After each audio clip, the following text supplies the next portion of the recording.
the chicks is thicker. Reppin' for the team, that's the pinche Houston sippers. She don't want your liquor, she don't want your chipper. She poppin' for a legend, that's a real masa flipper. This is for la raza, this is for la raza. I'm in my trap, casa whipping up the damn masa. Buenos dias, good morning. Oh man, it's a beautiful Monday. Actually not, it's a little bit drizzly and foggy. It's weird Houston weather going on, man. Welcome to episode number 58. Man, I got a bad memory because he just told me that shit like 2 minutes ago. Episode number 58. I am your host, Chingo Bling with the Big Tamarindo. Marisol will be out here shortly. She is currently putting up some Selena cups from Stripes up on eBay, and it's taken her a little while. And of course, our producer, Rob GTV in the house. At Rob GTV Media. / at Hotmail.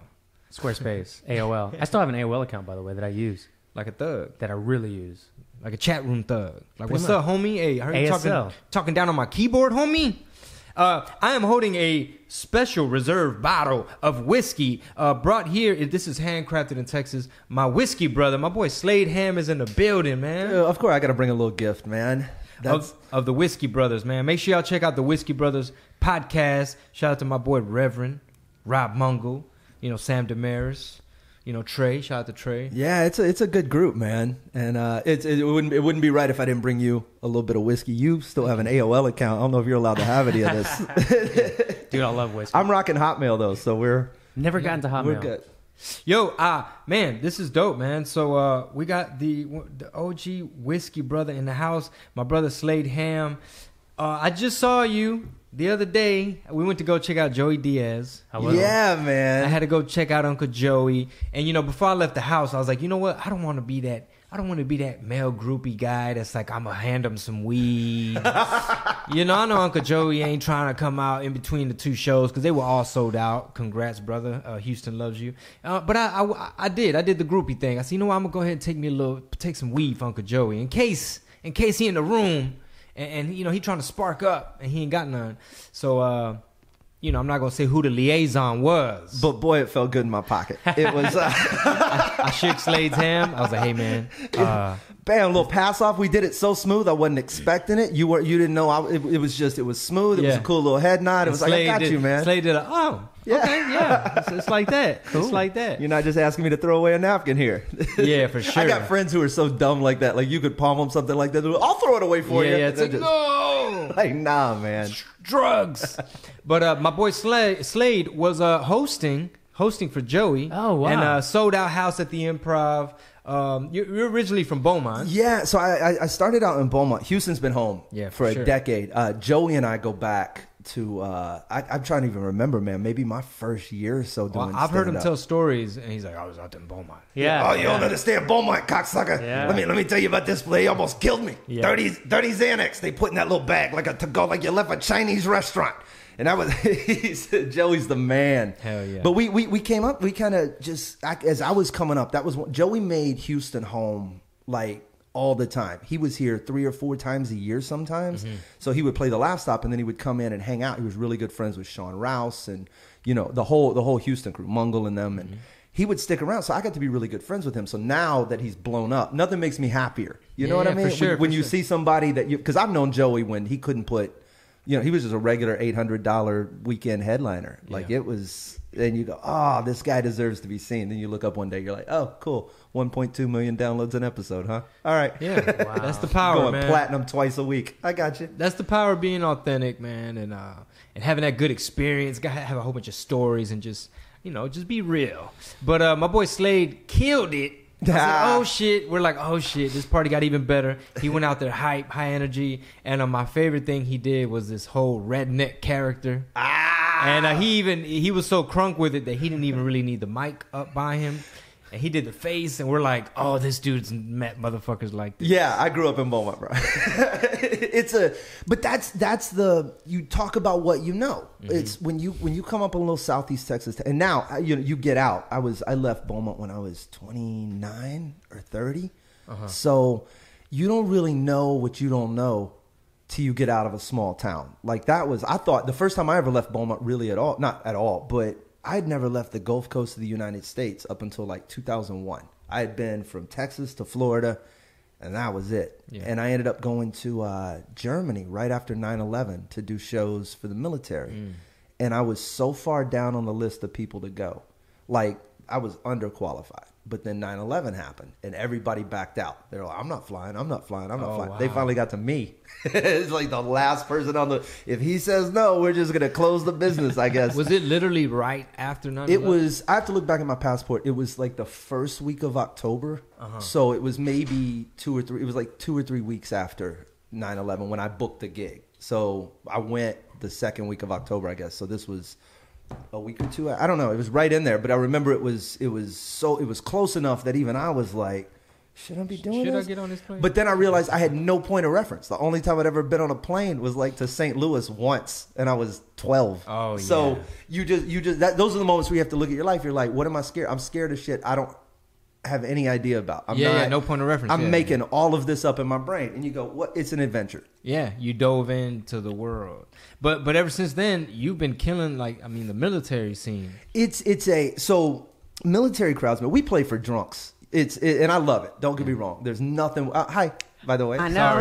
Hey, I missed this cup. I said, Selena. Welcome to the podcast. Muddy Soul has entered the building. I was missing you. He was in the middle of his 9/11 military story, and I didn't want to be like, hey, dude. Yeah. No. Not like that Steve rated the dude who thought he was in 9/11 and wasn't. Yeah, no, was that his name? Yeah, however you pronounce it. Yeah. I was at 9/11. No, you weren't. Wait, who was that? Steve Azizi. Who is that? He's a comedian. He's on the lead. He's known for being on the lead. He was on. Yeah, that's what you know him from. Yeah, he said he was there, right? He had that. You remember the same kind of thing that happened with Brian Williams in the helicopter, Yes. where all of a sudden you just start manufacturing a memory. And he had told these stories about being there, like in New York at Ground Zero, all this other stuff, and then it turned out none of that. Some people be lying, bro. Stolen valor. What's his name? Jesse Smollett. Another one. Boy. Well, you know what? Mark Wahlberg, he had a similar story where he said, I was scheduled to be in New York on a plane or something like that, but then why do you could get by with this shit 30 years ago when there was no technological way to disprove now everybody getting investigated. You can't do it. Nothing you say cannot be disproven.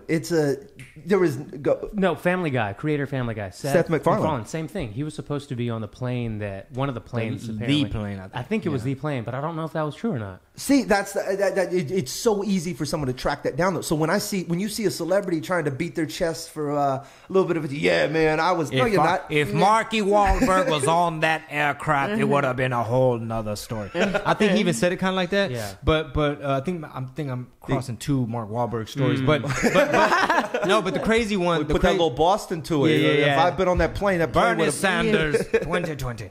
So no.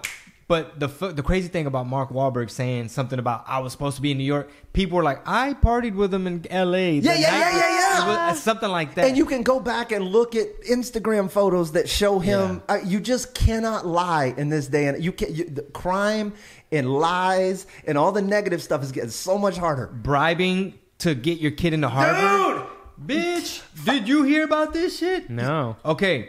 What? Okay, look. Okay, Rob, I don't know about Rob anymore because he be sending old ass shit news. Like, he just told me about the theaters in North End. Bro, we been knowing about theaters in North End being Cardi B. It just happened. I know, but he told us like 3 days after. Not really. Like no, technically. Yesterday. But when did it happen? Last week? Yeah, exactly. It was a whole week after. She wants her information 3 minutes before it happens. I mean, you need to tell me current event, not next week event. This is current. So look. The bombshell, the shit just went down. There are senators, there's fucking actresses from Full House. Becky. Full House. Yeah. Basically, the moral of the story is this. There will not be a separate admissions motherfucking thing for wealthy people. You're not going to be able to bribe your way into Harvard. What happened? No, go for it. Sound loud as I'm yelling. I'm feeling this shit. Like, this shit pissed me off because, man, we work hard. When kids work hard to try to get the SAT, something wrong with that? No, you're good, man. When kids work hard to try to get the SAT, like, I didn't know nobody that when I grew up, nobody had taken the SAT. Nobody had gone to college. I didn't have a lawyer, uncle, like somebody that knew a judge, that knew somebody that can write me a letter of recommendation. So we're over here stressing over this motherfucking SAT, but you got other people, which I don't knock them. They want the best for their kids. Yeah. And they cutting checks like, look, Timmy going to have a $1,600 on What SAT. does that teach their children, though, that it's okay now, hang on, though. Cause I'm not trying to cut you off, but now they could have just given their kids the $500,000. This is very much a teach a kid to fish sort of scenario, right? Yeah. We could have given you $500,000. Instead, we gave it to USC to get you into a mediocre school so you can go pretend. Learn some shit. So they're going, and they might. They say they might probably gonna do shit with their degree. They say they might go to jail. Dude, wait, people. I want to see that happen. I want to see that happen. The parents. Hey, Martha Stewart went to jail. Who told on them? Man, they've been doing this investigation for like they said. How many people were? There were so many people like involved because you had recruiters and coaches and all these other people. Like it was a whole system designed to make your kid look like he was getting recruited to play a sport when he wasn't, and they were getting to go to college, and they were getting all the they were getting in, and they were getting all the perks without any of the actual hard. And it was systemic. There were multiple people down the line. It wasn't like one person. I wonder if they knew, like, oh wait, I'm risking going to jail for this. Nobody shit. ever thinks about that. Yeah. I don't think I don't think, especially when it has to do with like bettering your kid. Maybe like, fuck it, I'll risk it. You know? Yeah, I'll just go in there and I'll tell them when they ask. Mama do a quick 8 to 10. Yeah. But they don't think about that in their head. You got to pick. This is like Aunt Becky from Full House. Yeah. Rebecca Romaine. Or what? She's been living her little pampered life.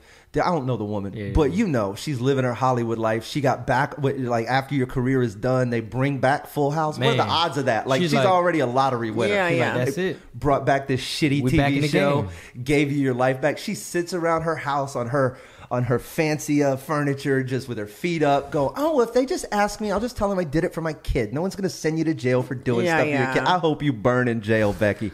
With gasoline. Damn. They actually just, when everyone was doing that 10-year challenge, so she did hers, and they were saying how she looks exactly the same. So there's really no difference in hers. Yeah.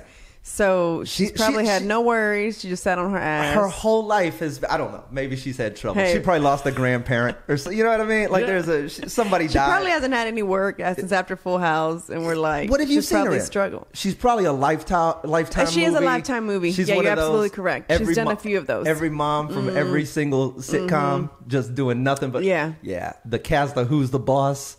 And Rebecca Romaine, all just living on Lifetime. And if you ain't getting no residuals, though, it's like, oh, you famous as fuck. But you got to be, right? You got to be making Full House. Man, that thing's in syndication. Contractually, yeah. More than likely, contractually, the agent. Was it one of those, like, Friends type of thing? Well, Friends is different. What do you mean? As far as, like, they continue to get, their... It's afterwards. Except the Friends cast, they negotiated very well because they grouped together. They're like, look, ain't nobody snitching. Right. Mini union. Like they're on First 48. Yeah. It's like, look, they don't know shit. We don't tell them shit. You know who's in a show that I saw? The chick that was in X-Files? Like Agent Scully. Oh, yeah. That bitch. Yeah, I can't remember her name. She was redhead. The Scully bitch. Yes. She's in a... That's actually her name. No, I'm getting hate mail right now. I know, right? Sex Education. I said Netflix. It first. I apologize. Have y'all seen that? Sex Education. You told us about it, and didn't we start? We were like, "Where's Rob watch?" See, I haven't, and here's the reason. I live by myself, but I have friends over all the stuff like that. And I'm real weird about what ends up in my continue watching for Slade line. Oh, yeah, you know what I mean? And I don't want the last thing to be some teen drama called Sex Education that I've been watching on my couch by myself. It's like, look, there's this guy named Chingo. He has a podcast. This other guy named Rob. I'd love to blame you guys. Yeah. Well, now you can. Maybe I fell asleep in the first act. Slade, so fuck do you do on your own time? Whatever I want. Yeah, basically. Rewatch this particular Sex Education episode if you guys I didn't even get to the heartbreaking teen, breakup moment. Is that what it is? Is it a teen drama? You already knew the end, and you're like, I fell asleep before. No, dude, it's like a British, comedy. They're like either early college or late high school or something. But anyway, Agent Scully is like, now she used to be redhead. She's like blonde. She's like 65, still looks really good, and she's the sex therapist in the show. It's pretty interesting. It's funny, and she's pretty hot for 65. Damn. Just saying. But wait, didn't they? Hey man, for 65 though, bro, she can get it. Shit, 65. He's Risk like, it shit, all. I fuck it. Okay. Moved a risk lot it for all. moved a lot for a corpse. No, she that's 55. Hey, I'll ask Dawn for a pass on. She could hall pass for 60. on this one. She could pass for 60. I'll risk it all. no. Wow. Just saying. AJ Okay. number the number. That's right. No, yeah, until you get to about 60, and then it's definitely more than a number. It's wrinkles and It's like debilitating physical attributes. It's like she's 40, but you just add half of that. No, it's To like it. it's like she's 40, but her mother. That's true. Yeah. If she got a hot mama, it's all good. Damn. But I think it always looks worse. Okay, I'm biased here, but I always think the female ages better than the male does, because if it's a older female who dates a younger guy, they kind of like guys just kind of like age Guy quicker. tastes like fine wine. What are you talking No, about? I think y'all age pretty quick, and so She looks at me like he didn't have all that hair coming out his ears when I I used to have a met 10th grade history teacher who used to always say, ladies, if I can give y'all one piece of advice, make sure you marry someone 5 years younger than you, so that they can always be, so that way you're not, older and you're looking like you're dating a grandpa because he's 5 years older than you. That boy was dropping At hints. least, that boy was dropping some hints. Some solid knowledge. Can you imagine saying that in a classroom today? She Yeah. did. Oh, yeah, no, today. No, yeah. Now no. it's like, hey, Now it's like, Gender that she rights. probably could, That's probably would have gotten fired. been on the news. Yeah, That's exactly. such good advice, though. Yeah. She said, if I can give y'all a piece of advice, it's marry somebody 5 years younger than you. So when y'all are aging, y'all are going to look about the same, as opposed to if you marry a man 5 years older than you, then he's probably going to look like your grandpa. How is this not teacher of the year? They got teachers over here just still shoving algebra in our dumb heads, and Yeah. somebody's dropping knowledge of this level. Exactly. real applicable life You can use that. Right. Exactly. actionable information. And I still remember it. Look at all these years later. 10th Y grade equals teacher. MX plus B. Shut up. Tell me more about who to marry. She took advice too. She took the advice. That's yeah. He's not 5 years younger, shit. I'm older. Yeah, he's older. He looks Only younger. 3, though. Men age So that we can be about the same. men age. Plus, way I got harder. a baby face, so it's as if you know. Gotta They do told the him math. one time he looked like he was in high school. That you He's gonna start wearing suits. he's Like, what gonna do I be have to do? Start doing little push-ups. Start drinking milk. Athletic greens. Yeah. Babe, we're out of milk. I need more milk. What about cottage cheese? Italian protein, babe. Yep, that's kind of how it goes at home. But tonight I'm gonna do some whiskey in my Selena cup. This is so Old dope. I Umble. cannot wait. This is gonna be my new cup, boo. Look, it Yeah. has the Whiskey Brothers podcast on the back of the bottle. Ah, yeah. Did I get this? Old custom made? Humble. They Old Humble did a run. They did it. They just called us and they go, "Hey, can we put you guys on some whiskey?" Dude, And you guys have some hardcore Fans, like a huge yeah. fan base. they're animals, dude. They come out. And it's because sometimes, man, you ever paint yourself into a corner that you're like, man, I did not mean to be in the corner of this room Always. with wet paint all over we go out sometimes. Some nights, man, I don't want to drink. Like this sounds like, as a whiskey brother. I don't know what their opinion of me is. Like I think I wake up in the morning And just- do a quick shot, get into my good, day, yeah. keep a little roadie in the car, and then I get home and it's like, all right, time to really drink. I don't know what their thought is. Where's my flask? We were talking about that. Yeah, folks would walk around with flasks. Dude, and I'm just not that dude. I don't drink as often as I think they think. I'm good at it. I'm good. Like if we sat down, I'll drink anybody under the. I'm good at it. You're like Bert Kreischer. But yeah, maybe. But I wear a shirt. But the when you get out around the fans, they're like, "All right, man." They want to test you. They want to drink again. Like they want to say they drank against you, and you're like, I can't. Well, I'm Mexican. So That's why, yeah. how much People bring tequila in- do you their get? People, yeah, they send shots. And then so they'll expect him to take the shot on like stage. shoot Yes. it. I'm like, I'm Like gonna her- sip it. They're like, don't be a pussy. Yeah. You have, dude. I finally just turn around. I look at every time they yell that. They're like, "Chug!" I'm like, I'm not trying to get in your dumb fraternity. Yeah. That's the way they approach you. Like Yeah. if you do it, you're part of their club. $8 on that. Yeah, I'm like, I didn't want in your Pussy. club. I want to tell jokes, you Yeah, idiot. yeah, But yeah. but you also, and I've learned, man, strategically. So I've learned that I can do anything in the last 15 minutes of my show, and it's not going to hit me till I'm done. So I'll kind of set those. I'll set them. I'm gonna drink it. I'll set it off to the side. I'll get back into a joke. And there's only like 2 real places in my show I'll even stop to take a drink. I'll pick it up a lot, but it's the actual physical act of doing the shot and the pause involved and all timing. of that fucks up your timing so drastically. So you'll see me pick up the drink. It's more of a prop, and I let myself get frustrated and set it back down. You're almost waiting to see when I'm going to do it.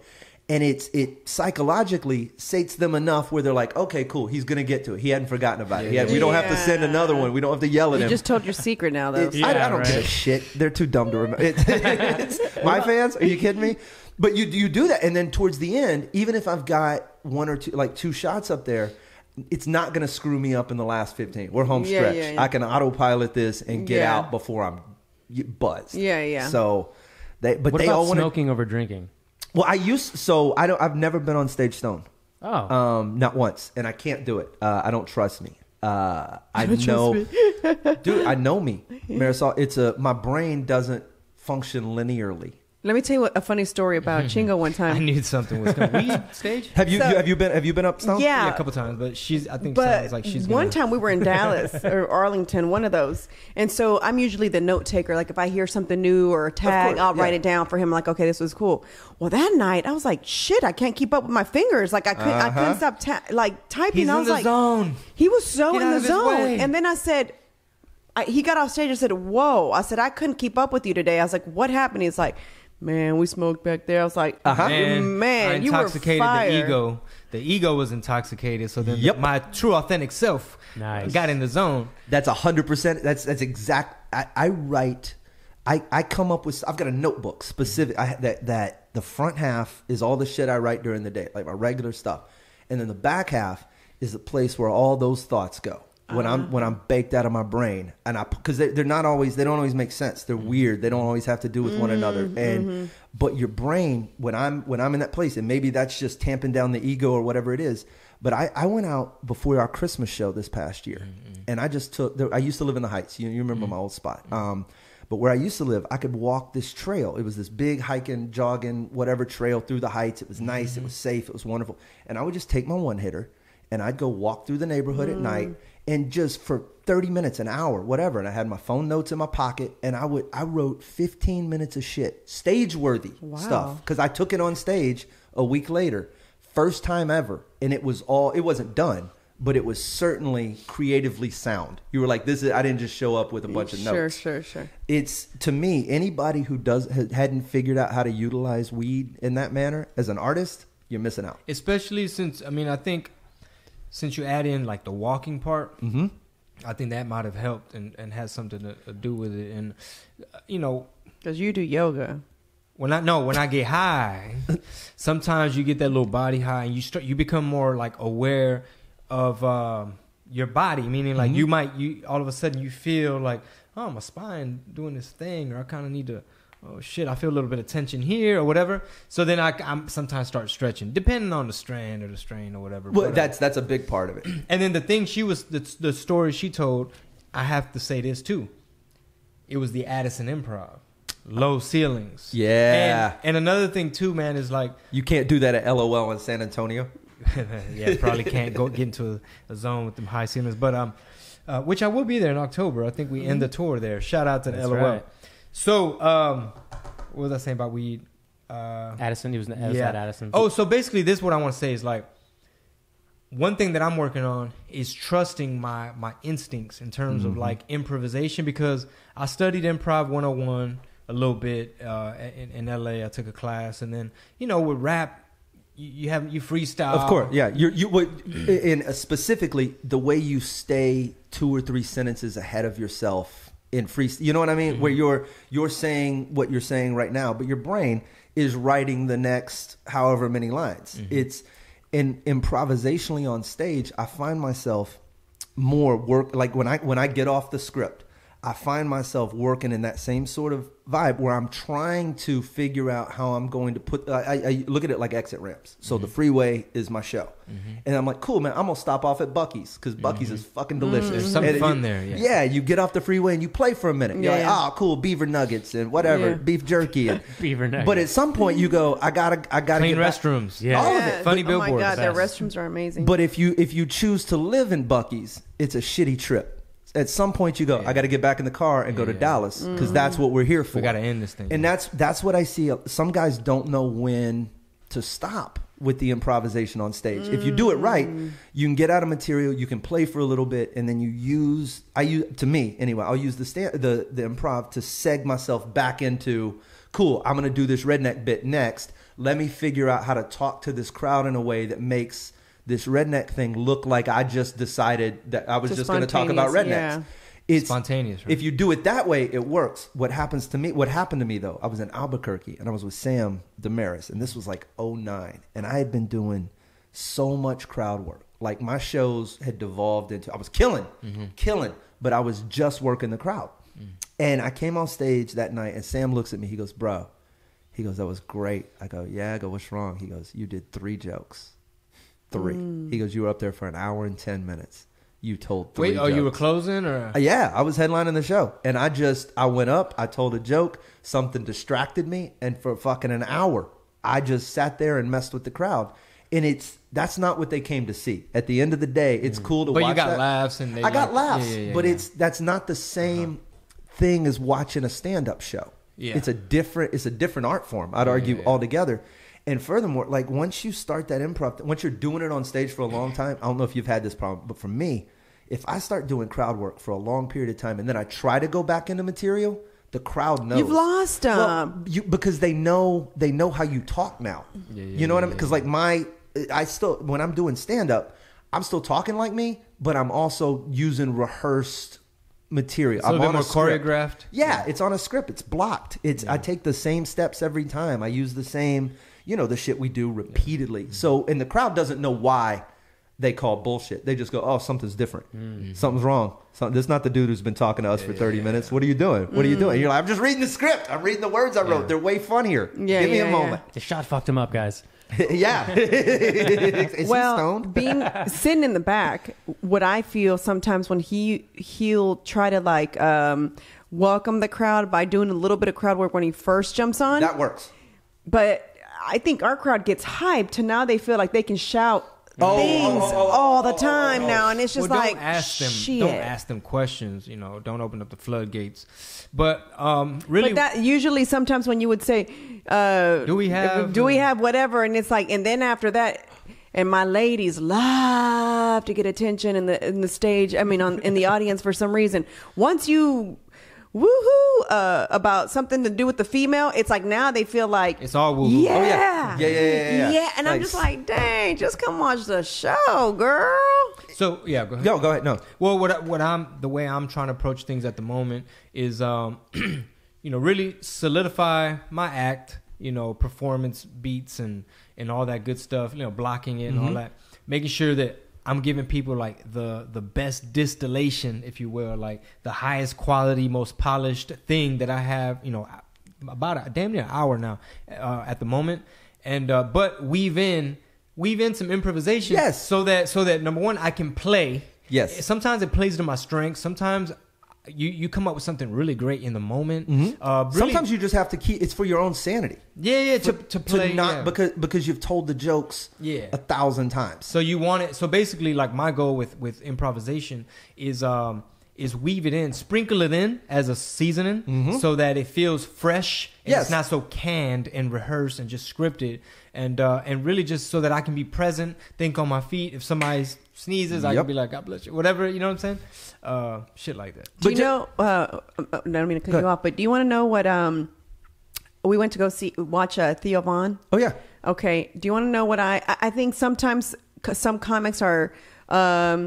Don't really want to bring attention to whatever's happening, so they kind of try to block it until it just kind of gets frustrated. Like plow through it. Yeah, but Theo Von did the best thing. He didn't give a fuck. He just grabbed the mic and he said, "Can somebody, these girls, can somebody get them out? Get them out?" And I was like, "Wait, did he kick them out?" No, he didn't. Or he said, "Can somebody tell them to be quiet or something?" Hey guys, can y'all keep it down? Can y'all just keep it down? Like seriously, I was like, yes, finally, just somebody stopped their act, didn't give a fuck, and just said, "Shut up! I'm trying to be up here like." I'm trying to perform for everybody who came here to pay to watch me. Yeah. And then he just moved on. There's a psychological move that you can play with hecklers, and it's different ones. Like I'm a surgeon when it comes to dismantling a heckler. Like it's fun. But there's different kinds of like personality archetypes that you have to deal with, and it's a a drunk dude in the front row is not you can't use the same tactics on him that I have to use on a bachelorette party 2 rows back. Where they're seated in the room matters. Their age and their personality type matters. Their level of intoxication matters. Demographics. The demographic matters. Who they're with matters. It's you and Chingo showing up is different than you and Chingo and 4 other of your friends. Right. So you have to take all of that. There's this whole algorithm that runs, and you figure it spits out the best way to deal with that. And it's with hot chicks, you can strip them of the one thing that matters to them, which is their looks. And when you look down at somebody and go, oh, I bet you used to be pretty back in the day. Do you know what that does to a woman? I'd love that. Because you've called her ugly and old. Yeah. You understand? Before the comma. But those, and you get, your whole job is to knock them off their center for just long enough to put them to sleep. That's the whole, it's just like a street fight. I don't need to beat you senseless. I need you to make one mistake, wobble for, like in Mike Tyson's, but the minute you get that, and I know I can punch you. That's what you're looking at in that crowd. So anytime you can take a guy off his comfort zone or a girl out of her comfort zone and just throw them off kilter for a minute, then you can pounce. I've got 100 things I can say to you. I need you to shut up long enough for me to say them. And then the venue has a lot to do with it too. And then like if it's a small town or that could be tough. Like we've done a couple like non-comedy club venues throughout the day. We did one like in Waukegan, Illinois, I think, where normally they do like big bailes, big dance parties. They might bring some bands, and it's just like a big box, and they shoved a ton of rows of just seats. And like the promoter was like selling table. He was like trying to sell bottle. He's selling everything. Yeah. He's selling autographs. He's selling whatever the fuck he can sell. And we're trying to perform on this narrow stage or whatever. But I noticed that again, like the hot chick with her sugar daddy, he got them the little VIP that the promoter sold. It's a small town. They want to be seen. And it becomes more of like, who's here, who's who has status in this hierarchy of motherfucking Waukegan. And so I peeped it right away. It's like, oh, they're excited about VIP and sitting in the front and fucking bottle service. Meanwhile, these rows of people are like really trying to listen and pay attention. Right. But she's looking at her phone. They're not paying attention. She's what's up, Brendan Shaw? They're going to the restroom all the time. Yep. Brian Callum, he made a comment. He said that too. Like, he said it's always the pretty girls that just want the attention, and they're not even there for the show. They've never been in a situation. Take your average like 25-year-old hot blonde, whatever. You can't name a lot of situations in her life. I thought he was going to go on like, Double D. 26-inch. Schoolgirl skirt, standard. Her name's Jennifer. I've already crafted this entire... some cool little bangs happening. I may have imagined her too much. So go ahead, sorry. She's never been in a position in her life where she's not been... She's never been told no. She's never been told no. She's never not been the focal point. She's just accustomed I'm good, little mama. I'm good. That's it. She's accustomed. Slaying. Look, I want to put you in your place just for acting like this. Like it's, you see that, and it's a when you recognize that, and you recognize the fact that as human beings, we're in an Instagram age where right now, if you just scroll through, you see nothing but uppity bitches living these lives, acting just like that. We're now, it's no longer cool, man. It's not cool to be that chick anymore, and I know that, and you don't know that yet. So watch as I turn the crowd on you. When you weaponize a crowd of 400 people. And you've got them go, how many of you, and I do it all the time, when you look out and you start repeating what they're saying. You're going, look, the reason I can't get through this joke is because you keep saying X. Now 400 people don't like her. And that's once they're there and you go, how many of you wish these two would shut up right now? When 400 people go, hurrah!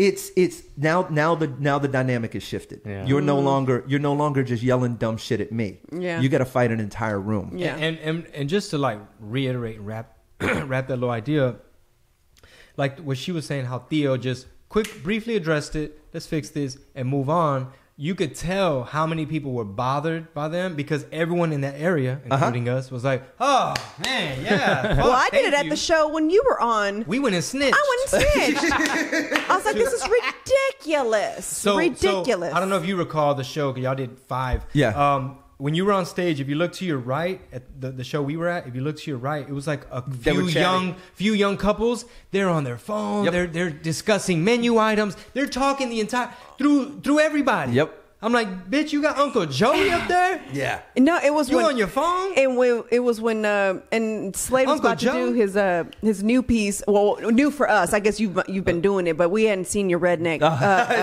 And so I was like, did she just fucking talk through this whole thing? I'm trying to sit. I said, that's it. I got up I said, and baby. I went I was like, I damn. told.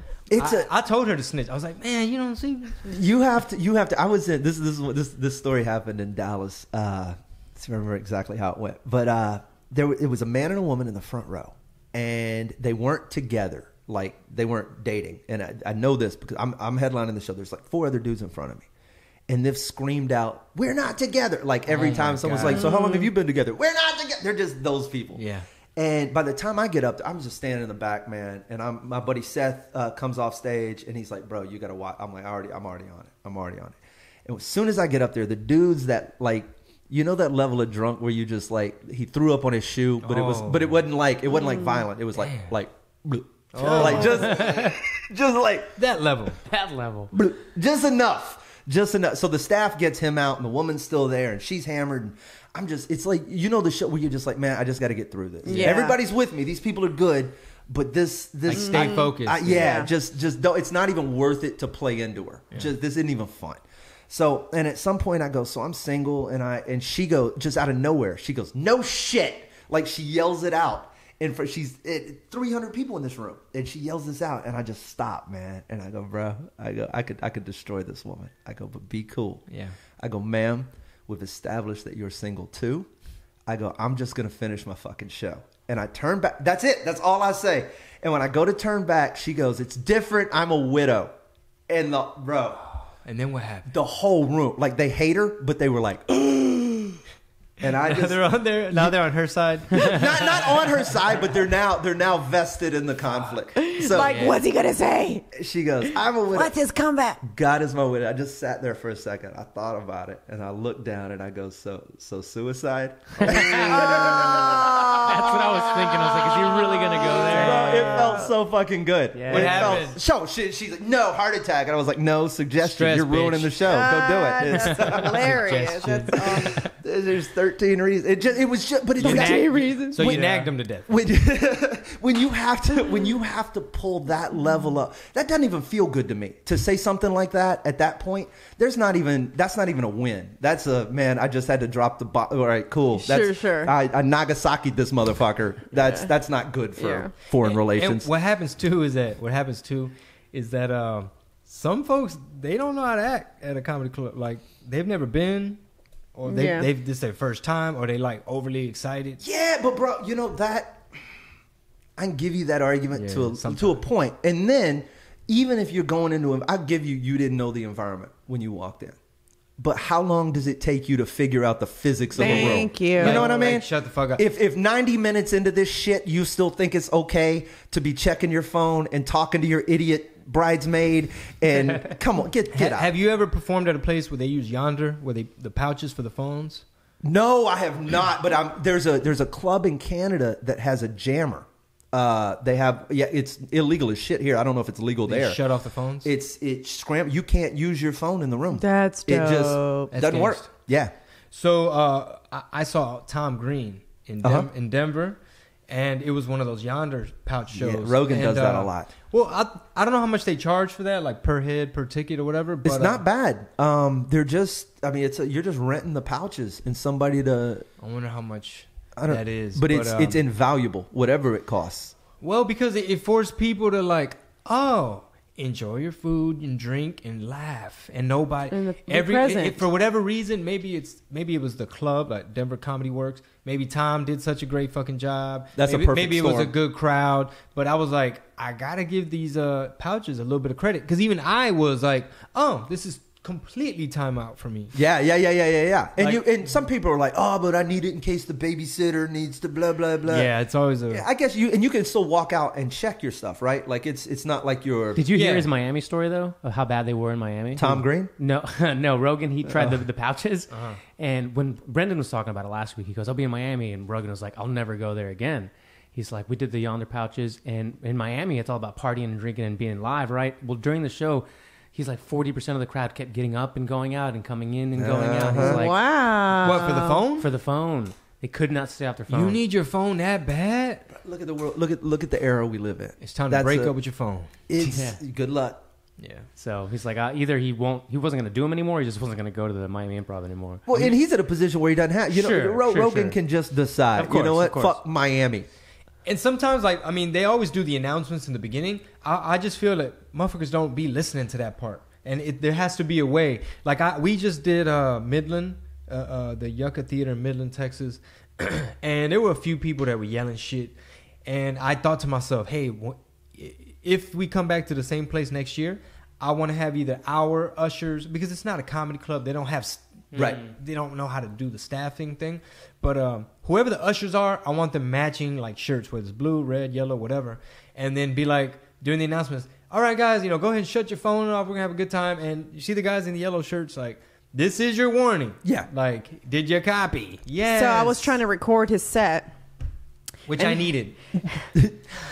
And I spent half my time having to ask people to stop recording. Playing Usher. So I'd stop the video because I was holding it. Right. And so I'd stop the video, go ask like 4 of them all together because they're all friends sitting there. I'm like, there's no recording. They just announced it. Like literally, People just get excited. said, They want to share that they were there. It's what but I mean, I have this problem with concerts musically, and we live in a world where you would rather. I don't understand why when someone pulls their phone out and is recording like a live performance. I'm like, bro, you're in the room. Yeah. You're in the. I went and saw Soundgarden back before Chris Cornell died. I saw him at the Verizon, whatever. What is it now? Revention. So man, there might have been 3,000 people in this whole room, standing room. And when they play, but this was their last time through, so it's packed. And they play Ty Cobb, which is arguably the hardest Soundgarden song in the entire library. And I remember this from like the 90s, man. We're like, people are about to get hurt. This is people. That's so cool. I walked from the back of the room to the front of the stage around people just holding their cell phones and tablets up. I was like, no one's even moshing. There's tablet, bro? Yeah, dude. Seeing iPads in the air could be a good mosh thing. shield. Yes, and they're just holding them up, and you can just walk anywhere you want to in a concert anymore. And it was the saddest, like zombies, thing I've ever seen. Well, you know. Take a picture in the first song and then be done. That's how I feel. Nobody knows what you're watching. Dude, right. I had to take my 5th grader's phone away. Oh, no. Yeah, just because it was just too much 5th grade drama and all this little stuff happening on the phone. And, it's just the way I saw it is like, okay, I need to intervene because this is just a portal into stress. And these are first world problems. Like this is suburban. Of course. Sure. Suburban Yeah, there's a kid in Ethiopia eating a stick. Yeah. Not even, dude. Like there's hungry kids like in the city. But that's what I tell her. Like we don't have to go that far. And so, I did a shakedown, like prison shakedown. I confiscate. What's up? Open all zippers, all bags. Oh, what's this? What is this? iPad? Oh, yeah, cool. We thought So I confiscated everything. But, man, when I tell you, because I tell her, I say, look, they have engineers on staff to make these things as addictive as possible. They want you to have the fear of missing out. They want you to just repetitive behavior. It's like a casino, right? Slot machine. You go to your email. I'm guilty of. I need to check my email. Maybe something came through. Let me go check my post. How's my post doing? Do motherfuckers know I'm coming to wake up? And so I took it away. Huge transformation. She won't go anywhere without her book. She's glued to this book. She's like, oh my God, this book is amazing. And she's just a good little kid. She's journaling. She's back to being like a kid. Like she'll be sitting in the car just looking out the window, smiling. Having a conversation with us. Yes. Yeah, and we do it. I have to give us credit too. We do a good job of like not being on our motherfucking phone. So a lot of times we go run errands. I've been trying to break up with my phone, so I'll leave it behind. Babe, do you have your money? You have card? Cool. Let me leave my shit. I don't need it. And then we'll take one phone for emergency. Yeah. But it's in my backpack. It's not like we're using it. That's the best feeling, man. I've done it before where I've left the house and it's untethered. Rare, but you forget your phone. And I've been as close as my driveway where I'm like, you know what, man? what's going to happen? Yeah. What's going to happen? And then you leave and you come back. And you're like, this felt so good. And you realize you left your house keys in the house and you can't get in. And the only way to get your keys is to call somebody. But that bitch is in the house too. So you just... But what a fantastic untethered weekend. We just... Yeah, dude. We have to protect our minds, especially our little kids' minds, you know, like sometimes it's just too fucking much. And, you know, but it's like Slade says, we are in the social media world where it's just like, if it's not documented, it didn't hatten. Does that make sense? Well, I mean, it's like, what do you mean you don't have a picture of that? Yeah, How exactly. We live in a capture and share and then, and flex and get all of your self-worth from the amount of social validation, thumbs ups you got. And it's the dumbest thing I've ever seen. And I play the game. I play the game because we have to play the game. I understand, but I'm like, I can't live in that game. That is it's a terrifying thing to put something out there and know that strangers, motherfuckers I've never met ever, maybe a couple of you, but outside of that, you're in charge of my happiness for the next hour. And that's something you just throw it down. You go, you know what, man, I'm gonna go for one of those walks. What I'm trying to do is I feel like she's earned the right to be back on it, but I'm scared to relinquish that. Like, fuck, okay, this is a huge responsibility. Like, I don't think it's been earned yet. It's too soon. She knows. She knows that she's been doing good, right? And so it's not a habit just yet. Just because she's been doing it a couple of days, it hasn't become a habit. What I think needs to happen is you're allowed from this time to this time to be on it. Right. I have a girlfriend who doesn't allow her kid to do iPad or anything like that until so homework has to be done. They've kind of chit chatted as a family, like, you know, they've kind of had a little like, oh, how was your day? Great, like, talk to me, right? And then after we're done talking, great. So my iPad time is from what time? Cool. So they know that that's the only time they have iPad time. These kids though, this is weird because this is the first time we're able to look at a generation that's growing up entirely in this era.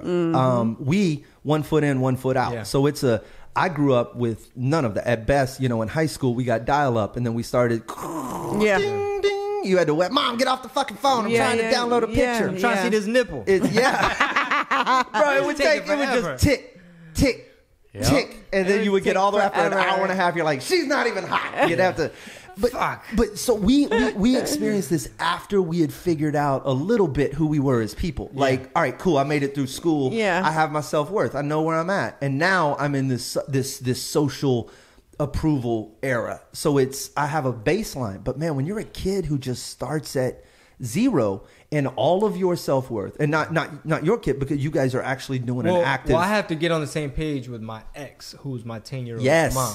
So I'm gonna have to kind of like be like, hey, phone staying in my house or whatever. But my whole point is this: is like we have to keep our kids engaged. And what I told my kid is, look, an idle mind, IDLE, because she's like idle, IDOL. An idle mind is the devil's playground. So I was like, what's daddy's number one priority? Family.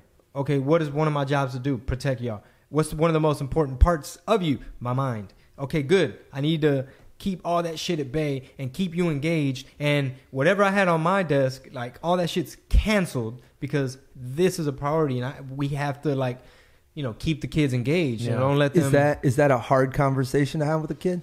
She was, I mean, she's 10. She, you know, I guess because of the era we live in, it's like everyone has their phone. And sometimes as parents, we think like, well, we got it in case of an emergency. I was like, this is the emergency. Right. This is the emergency, you know? Yeah. And I even told her too, I was like, you know, them little kids at school, they got their little drama. I was like, I almost want to thank them because it forced my hand, you know, to where now I'm prison guard. I'm snatching up gadgets, contraband.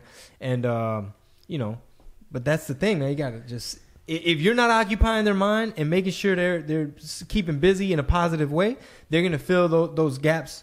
And it's easy to be like, well, I'm busy. I have work to do. I let them get on the iPad. But now other people have more influence over your kids than you. Because it used to be, again, I hate, now I'm selling it. I remember back in the day. Yeah. But the internet was just like this. I want to say this small place, but it was like we're close to the same age, like 96 or so. I remember the 98, 99. You would get on the internet, and it was like there were like 5 places to go. There weren't.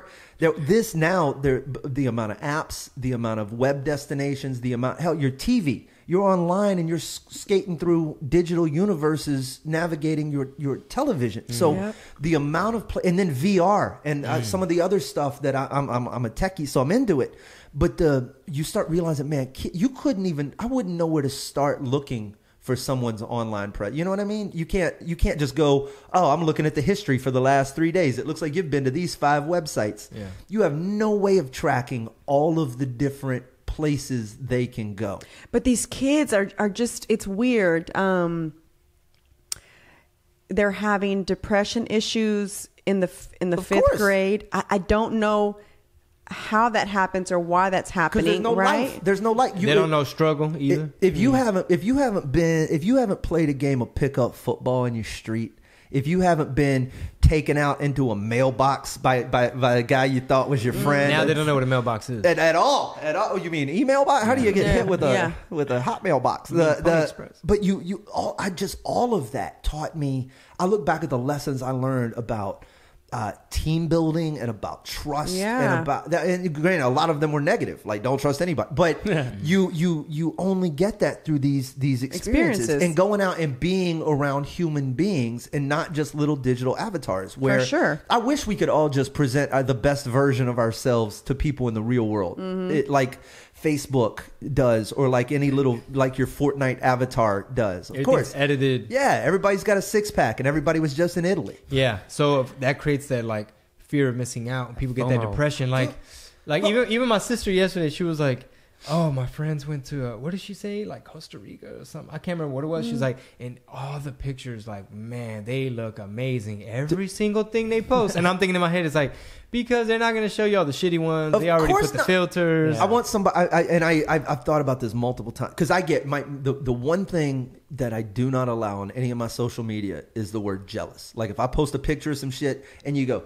"Oh my God, so jealous, envious, whatever," you can fuck right off. Like you could be anywhere tomorrow. That's not, we don't live in an age where Europe is not a $10,000 flight away. For $500, you can be anywhere. That's 5 nights out at your stupid bar. So don't give me that. So I don't allow that. But I've also realized that I do just post. I post the good looking stuff. I want to post the ugly side of it, and I mean like all the like Machu Picchu, Taj Mahal, Angkor, all these the pyramids, and you see the iconic image of them. You go, "Oh, that's so romantic and it's so beautiful." Yeah. In every single one of those, if you turn around 180 degrees, like Angkor Wat in Cambodia, I've got a picture on my wall that I took, and it looks out over this placid little body of water, and then the temple rises up in the background, and you can kind of see this palm tree looking thing, and it's serene, and it looks like it's in the middle of the jungle. As God is my witness, if you were to turn around 180 degrees, there's 600 people crammed next to each other trying to take the same picture, and a bunch of people selling the same knockoff plastic shit you can buy at the pyramids or on the Mexican border or in Paris.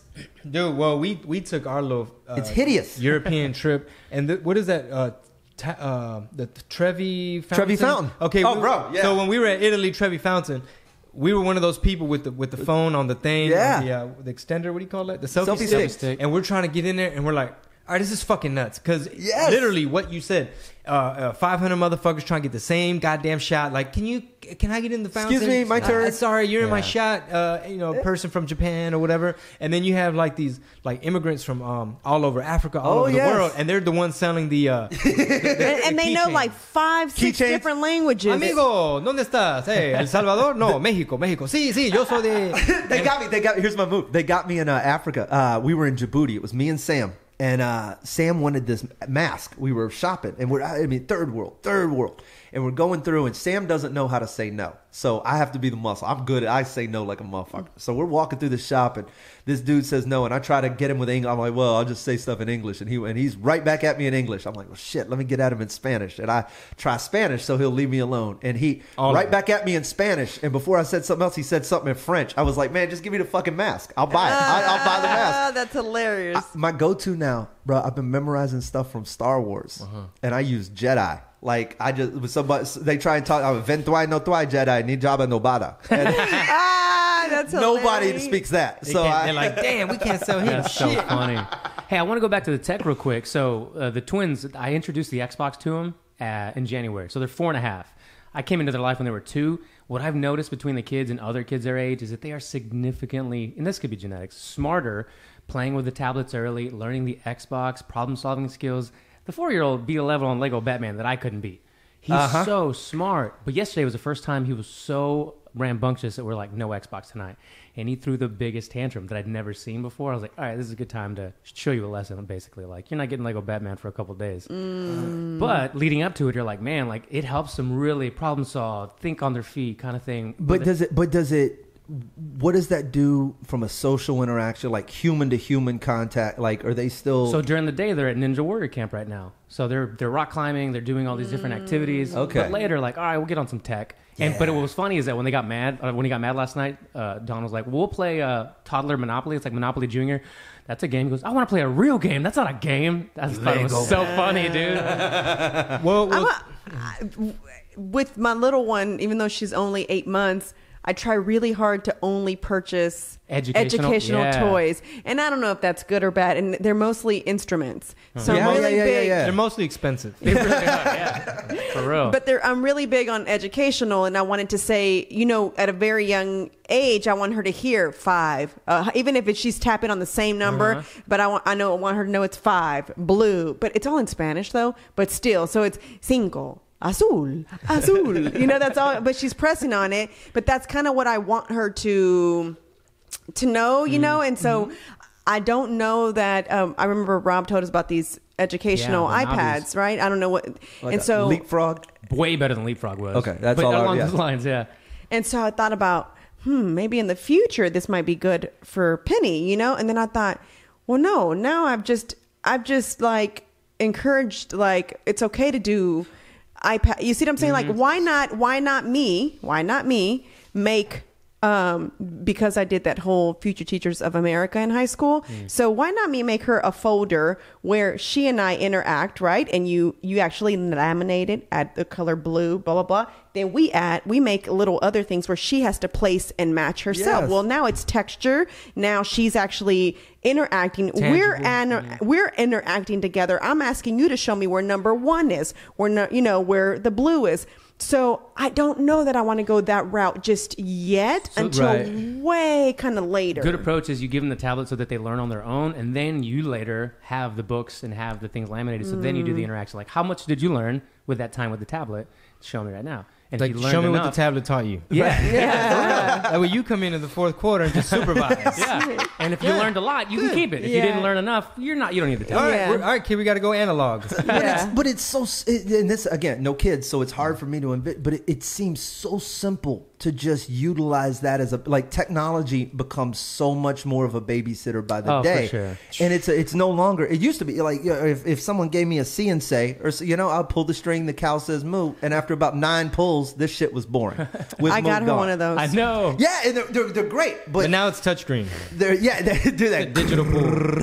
I didn't want her to, I literally bought her one, and I grab her little hand and I show her, and she just kind of stares. It still has the string and it actually spins Yeah. still? Oh, that makes me so happy. But it's not made with that same. That thing was. materials. I remember exactly what it felt like. It had the big round and the stickers. The owl would always be halfway pulled off. No, these are actually better. The stickers are way better. Like, it didn't. It's like nicely done. It's not the same. They didn't.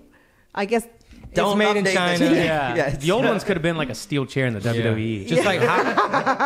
Just like Hot Wheels and shit. They had that metal base. Dude. And now they're like, what the fuck is this? Everything's that lightweight aluminum or plastic or 3D whatever. printed, We used to have toys that you could throw across the room and legitimately shut your brother up. Yeah. 100%. Yeah. And all the tires would still be intact. Yeah. Yep. It will hold up. Yeah, for sure. God, you got me.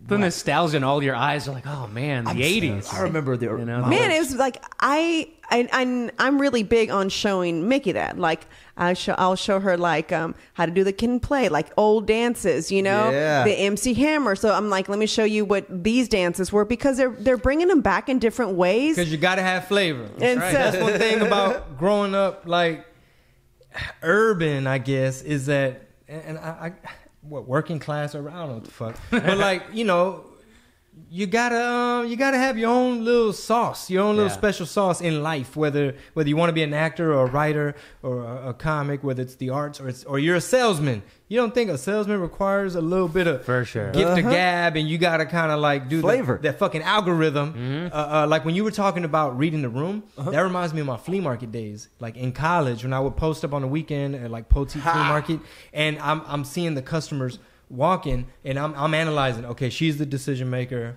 He's pushing stroller. I gotta sell to her. Okay, well, I have a keychain for sale that matches his boots. Boom. And let me switch the song that's playing on the boombox. She might like it. Whatever. But anyway, all that type of shit is just real life experience. And bringing it back to the kids, it's like, I'm not against tech.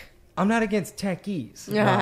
But I do want her to have, like what Mighty Soldier said with the dances and stuff, and watching like classic movies from the 80s and stuff, is have a good sense of self and be self-aware in terms of, don't be so sucked into the digital fake world in terms of social media. Right. To where you lose track of values, family fucking values. Like, no, we're going to fucking chit chat. We're going to eat dinner. We're not going to, call me old school, but like Mighty Soldier said, these fifth graders, man, they might not be worried about where their next meal is coming from, but it's like they might have a workaholic dad, right, or a mom that's worried about this, that, and the other, or they got older siblings and they're not getting the attention, or whatever the case may be. It's like first world problems, but these emotional type of, I don't want to say mental health, but these other, like, in other words, what's worse, worrying about where your next sandwich is coming from or being neglected? Right. Well, that's a shit. I mean, they're just, because if you give your kid the iPad the whole time, they might be a little bit neglected. If they just, I'm working. Well, now you a workaholic. Now you have, like, what's the root of the fucking problem?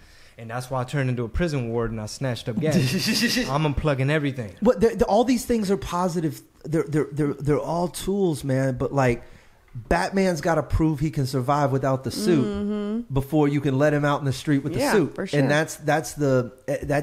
look at it with my nieces all the time, where I just go, I have an obligation to make sure we go out and do stuff in the yard. Like let's go on an adventure. Let's wander out into let's have a good time. You know what I mean? Versus just sitting in here and cool, some more YouTube videos and some more you're baking a cake on your app or whatever. Eighth Wonder, anyone? Yeah. Which one do you want? AstroTurf or People's Channel? Oh, give me the let's go Turf. No, let's go Hoppy or Crystal. I don't even know what a Crystal. Give me the Hoppy one. Okay. Let's do that. Cool. AstroTurf, man. Babe, you didn't even offer.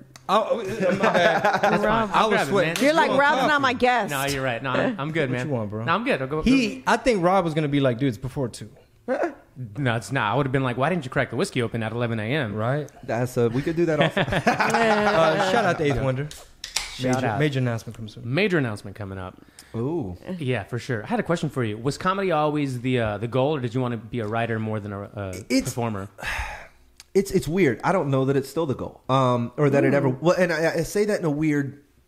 I got to a point where I've stopped trying to let my career choice be part of my identity.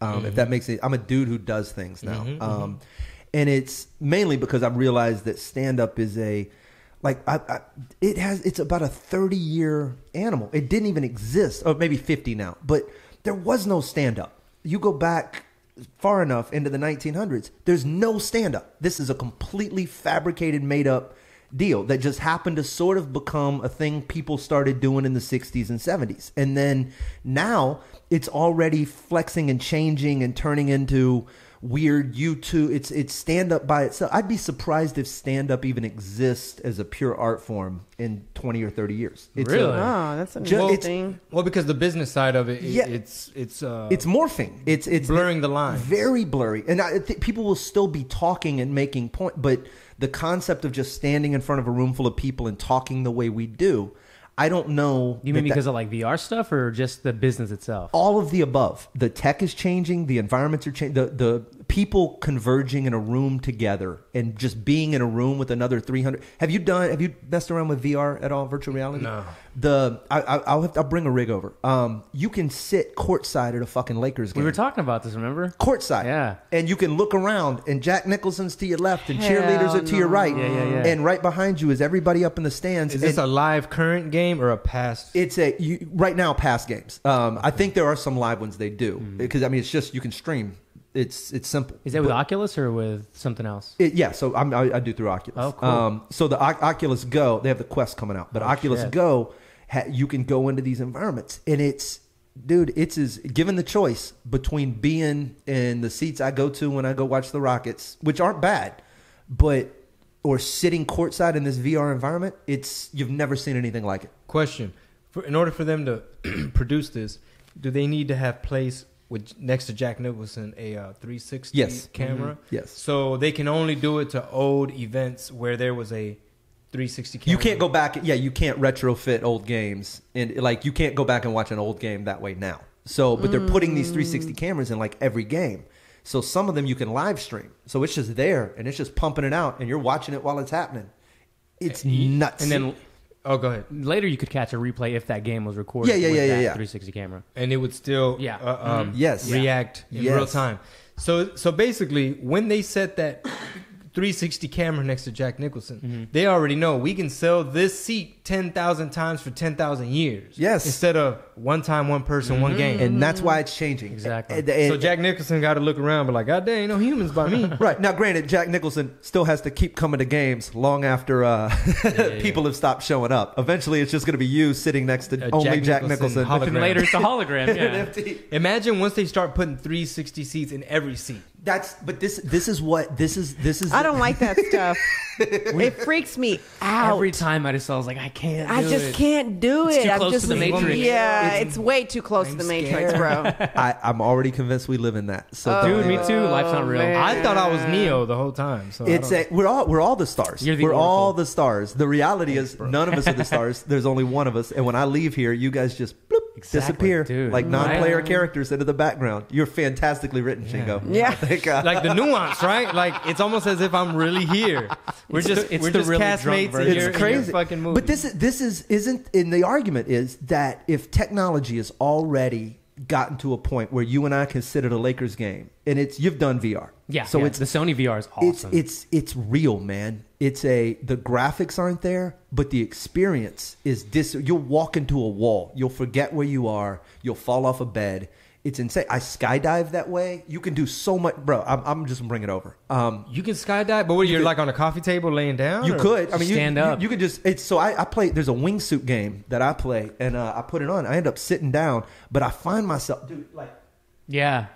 Leaned way over and physically, like I've left with a sore back and shit from playing on this stupid game.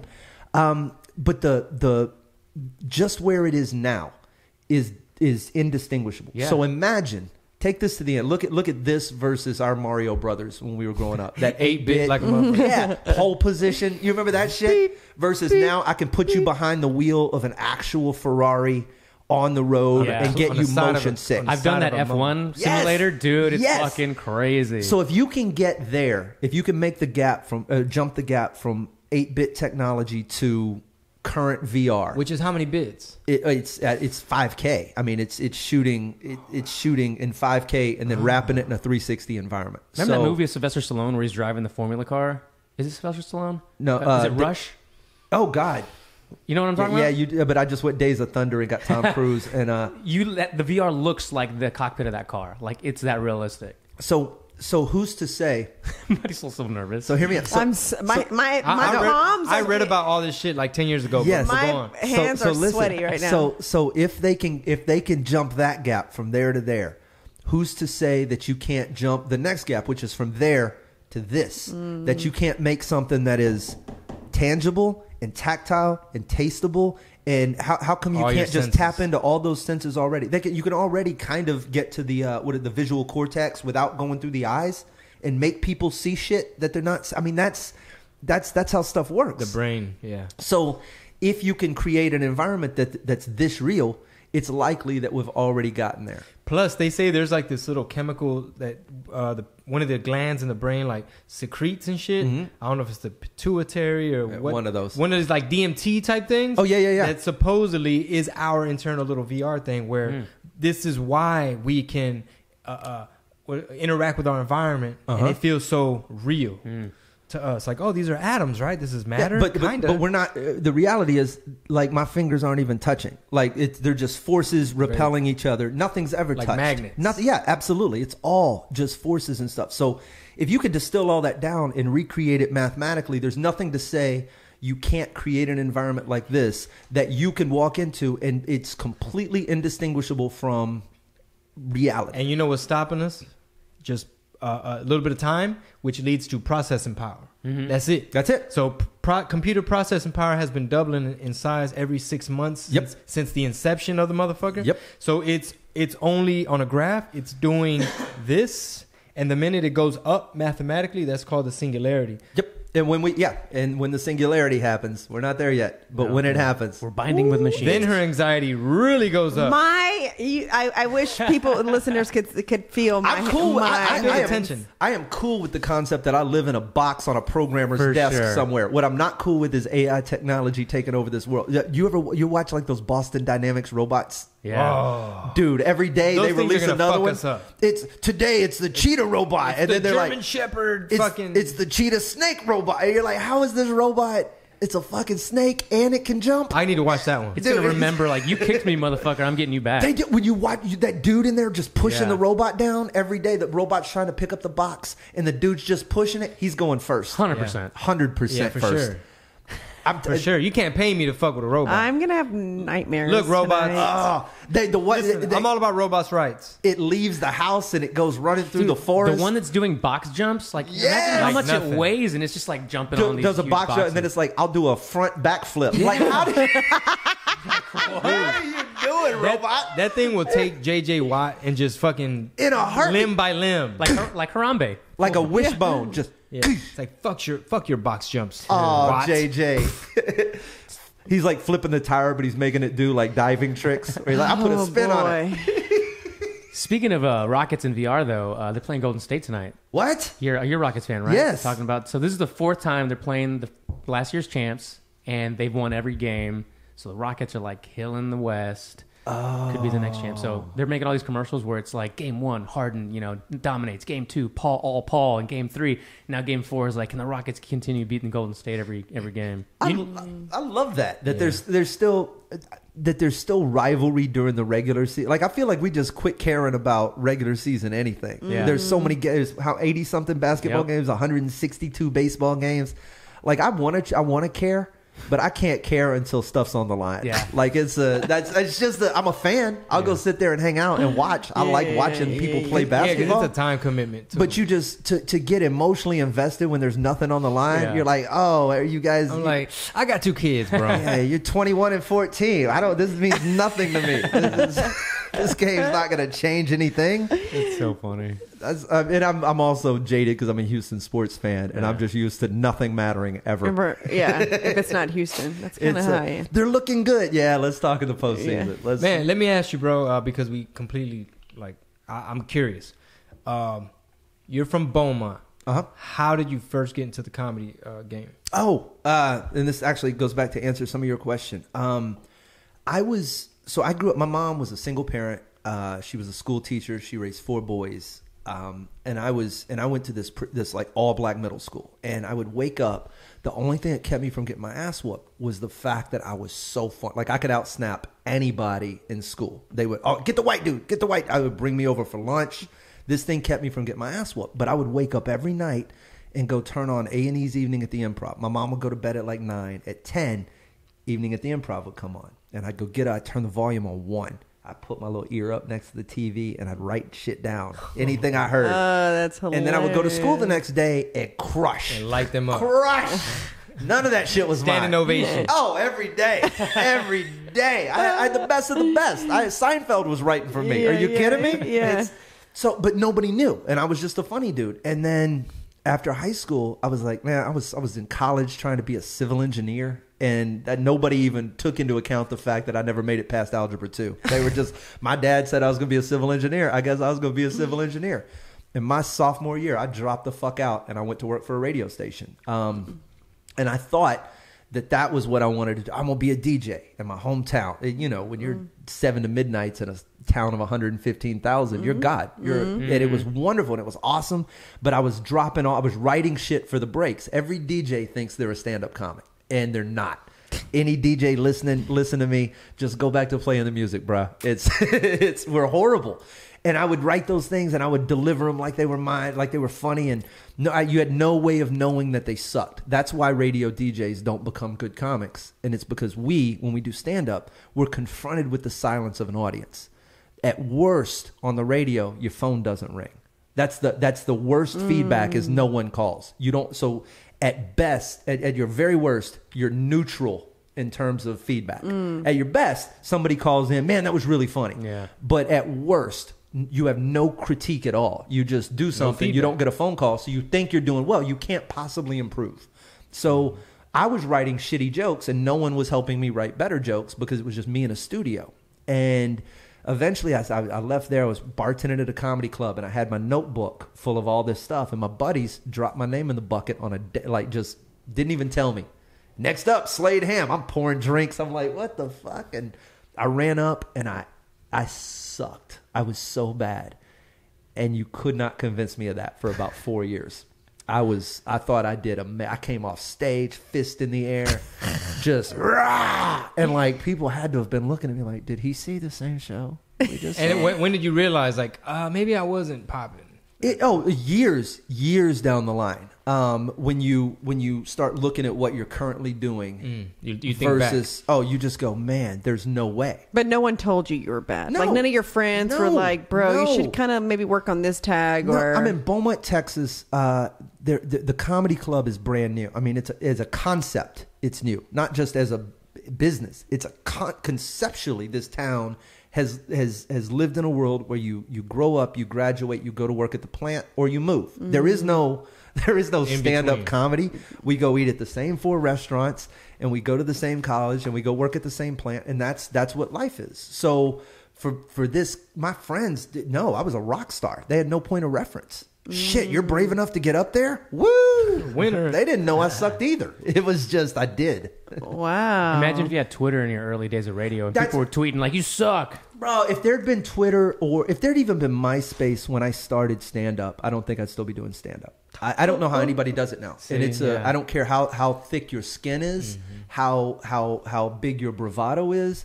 At the end of the day, when you do something and the entire digital world full of strangers screams you suck, how do you stand up against that? Yeah. How? I had a girlfriend at the time who was, at least, while she was crazy, she was supportive.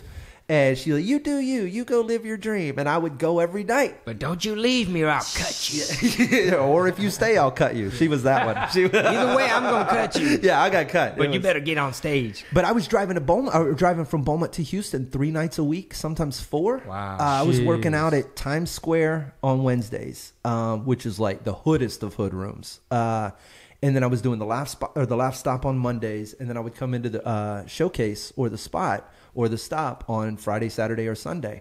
And it was stage time. But I was getting on stage, like when you're going on stage 8 times a week, you can't help but get better. That's why these young guys, when they start and they're like, yeah, man, I go up every single week at the secret group on Tuesdays. And I'm like, that's great, man. Tell me one thing you can get good at on this planet in 3 minutes a week.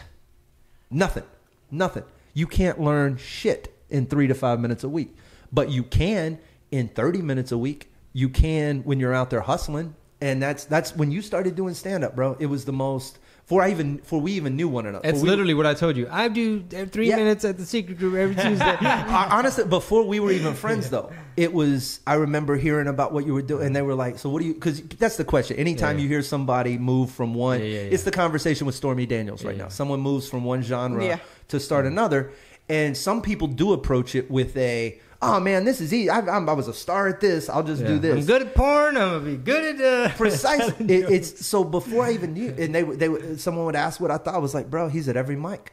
I go, it's you went out and you were like, if I'm gonna get good at this, I'm gonna get good at this the way people get good at shit, which is to go up every chance you get. I don't care if it's a 12 people in the crowd open mic. There's no ego. This is if I'm going to build this skill set, I got to get dirty. That means working hours nobody else wants to work. That's how you build a business. And also ignoring and moving past what people might be thinking, what they might be assuming, how they might be prejudging. How did that go? And I'm curious because as I said this, I was like, I could never start. And then I'm looking over. I'm like, you did. What is the reaction? Did you just have a ton of Twitter ats, people going, hey man, what are you doing? This is like when you started stand up. Oh, like people like saying why? Well, not just why, but just judging you. Well, looking at what you're doing because it's obviously going to be fresh and raw. It's not developed. You're not coming out with 10 years. I just told myself like, all right, dude, you're probably gonna suck in the beginning, and be patient and. You're gonna suck, so just be prepared to just ignore and plow through all of that. And plus, I kept it pretty low key too. Like even in the very beginning, I'd go under like my government name. I'd be like, just say Pedro, or just say Pete. And then sometimes they'd be like, okay, yeah, Chingo Bling. Yeah, from they rapping. totally would ignore the fact that he just said, I don't want to go up there as Chingo Bling. Yeah, but you also didn't start. And I may be incorrect, but you didn't start out by just doing an hour. Like some of these people do. And even when you were touring, you're bringing people to support and kind of to make sure that that the ticket price is justified versus. Yeah, it's the best show possible. Yeah. So obviously, in a traditional sense, some people might be like, like other comics might be like, oh well, you're having to follow these dudes. These guys are killers and they're headliners in their own right, so on and so forth. But it's like, okay, well, I've got the hosting slot. I'm coming and going, and I'm building out my sets so that it can be 3 15-minute sets or 3 20-minute sets. And now I'm at the point where I'm starting to combine it all and close out. So I'm coming on at the end. The guys after 5 years, so which is the only time you can do. That's why I'm so fascinated by this Stormy Daniels thing. That she's performing at the Joke Joint. Yeah. Next, she's doing the Wednesday. I'm headlining the 22nd, 23rd. She's doing the Wednesday, 20th, and I actually want to go. I have to. I really want to go. Legitimately, am curious as to because that celebrity and who you are is great for the first 3 minutes. They'll give you, all right, man, you're up there doing you. Yep. Look at you. Welcome to the city. Being you. Yeah. You. It's the Michael Richards effect, right? Well, that's like that. The Housewives of Atlanta, Nene Leakes. So she tried to do stand up too. How'd it go? Well, again, so she did a little. So I guess she's funny on the show where she has her almost like Cardi B, where she has her little little things, So I guess she thought, or maybe her agent or whoever was doing that she could do that. So she did do. She had a lot of women supporters, and so they were showing up, but she offended someone where then she was on like headlines about how she offended and I forgot. And now she's back on the Real Housewives of Atlanta. I don't know. I've never saw her show. I honestly I even looked it up on YouTube to see if there was anything, but there was nothing. That's the part that I think you cannot teach. I think you can.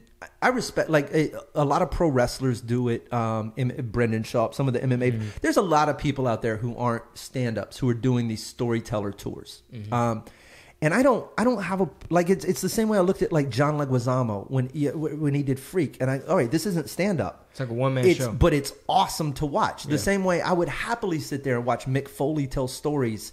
Or Kevin Smith tell stories. Or Mike Tyson. Or Charlie Sheen. Or I feel like those people have the right and they've lived the life to go out and tell, like, because nobody gets mad we get mad as stand-ups when people dip their toe into our pool. And it's the only medium. Nobody's yelling at Bradley Cooper for singing. Yeah. And you know what I mean? Like that dude is, I mean, he could win a Grammy, but he's an actor. Nobody's screaming at him. Go, what are you doing? What are you doing putting your toe in our singing pool? Hey, you know what's funny is that even I'm guilty of it. And I'm like technically an outsider. And Rob showed me a footage of Arian Foster doing stand-up. I was like, let me take a look at that. Exactly. And I'm like, maybe I want to be a running back next week. And then I was like, what am I talking about? And it was actually kind of funny, the shit he said. And he's a sharp dude. But nobody gets mad when anybody else crosses. But you take someone like Stormy, and what they don't have, and this is where it falls flat to me. If you go do it in a theater and people go, but when you show up in a comedy club in a comedy environment, Stormy Daniels' crowd is going to be, and I mark my words, half very, very proud feminists who want to come see Stormy Daniels, who helped take down the president at a particular or whatever. And the other half of the room is going to be redneck fucking Pasadena, who is the closest. Trying to see some tits. Well, we want to see some titty, but also, bitch, you've been talking a lot of shit on our internets for a long time, and this is the closest we've been able to get to you, motherfucker. So it's you're going to have people yelling, and it's worth $30 of their refinery money to come out. We need to go. It's you got to go. But what's guaranteed above and beyond all of it, and she keeps. All of the press says that Stormy has been a performer for a long time, blah, blah, blah. A performer on the video. You mean busting it wide open? You mean sucking dick for money? I mean, hey. So we know your acting skills suck. How do we know? We already know you can't act. I'm wondering, though, like, this is actually... I had asked Ken if he could reach out to her people to see if we could have her on the podcast, because he's like, well, you're not going to be, I don't care about Trump. I really want to know what in your brain, what just like sparked in there and said, I think I'm tired of sucking D. Maybe Can't imagine why she's not doing the podcast. Yeah. Hey, Stormy, if you're listening, we still want you on. Yeah. I'm not saying, I know I'm pulling her. I'm totally joking. We're big fans over here, Stormy. I want to know, like, what? No, which is fine. I'm okay with her if this is her new career. It's fine. But I'm wondering what triggered. But on the surface, stand-up comedy looks like the most easily enterable medium in terms of entertainment. Isn't that weird, though? It's not, because what we do, one, I think we make it look incredibly easy. So I think some of that is that I think the best stand-up comics look. Bill Burr looks like he's just screaming, you fucking kidding me? You fucking that it all looks off the cuff. The same way, like if you look back, Lewis Black, who I happen to be a giant fan of, when Lewis does that thing with his fucking hands, and he is a stage actor. Every single hand movement, step, eyebrow cock is blocked and choreographed to the point where it would make you nauseous. Like you'd be like, this isn't even art anymore. But as a spectator, you just see it and you go, oh, he's just yelling about shit. And I think that a lot of people go, well, I've lived an interesting life. I've got a lot of stuff to yell about. I've got a story. For real. And they don't understand that the way a story gets distilled down to its essence, the way when I tell a story, when I can tell a 7 or 8 minute joke, and you don't know that we were there for 8 minutes, because every single line has been designed. It's on purpose. There's not a wasted sentence. It's either a setup, a punch, or it moves the story forward. And if it doesn't, I've removed it or made it better. And you don't see any of that on the outside. You just go, oh, he's just talking. Yeah. And it's because we make it look that way in a way that no other medium does. Singing, you can't even fake. Bro, you get in your car and you know instantly, I can't do this. Sure. You acting is or you get in the studio and you know. Yeah.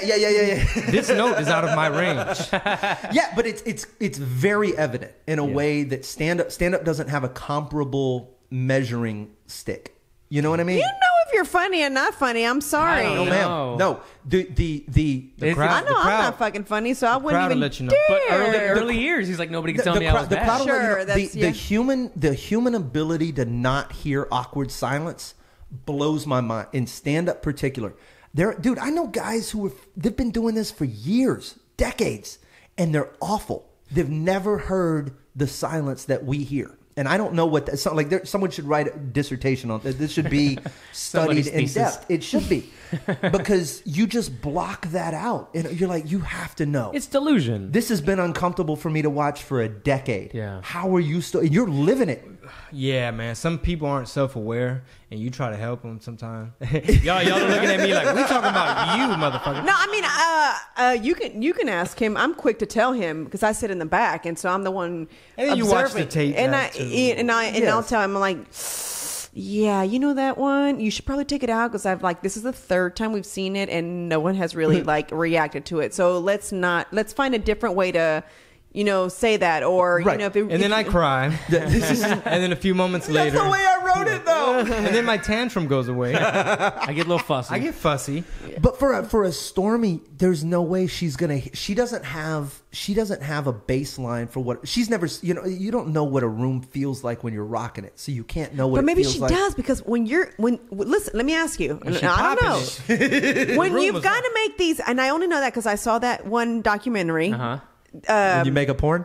Like when you make a porn, so everyone's watching you. So you have a camera crew, you're performing, Right. And you've got to make sure, because the director actually is saying, don't suck it like that, suck it like this. Oh my God. I need to look at your web history. Yeah, hold up. So wait a second. So they're saying that, but how come I can't hear that? Is it because they're not wearing lapel mics? They edited. No, because there's no, they're like in the back over here, and as they're filming, they'll stop and say cut? start over, cut. Oh, And so, Right.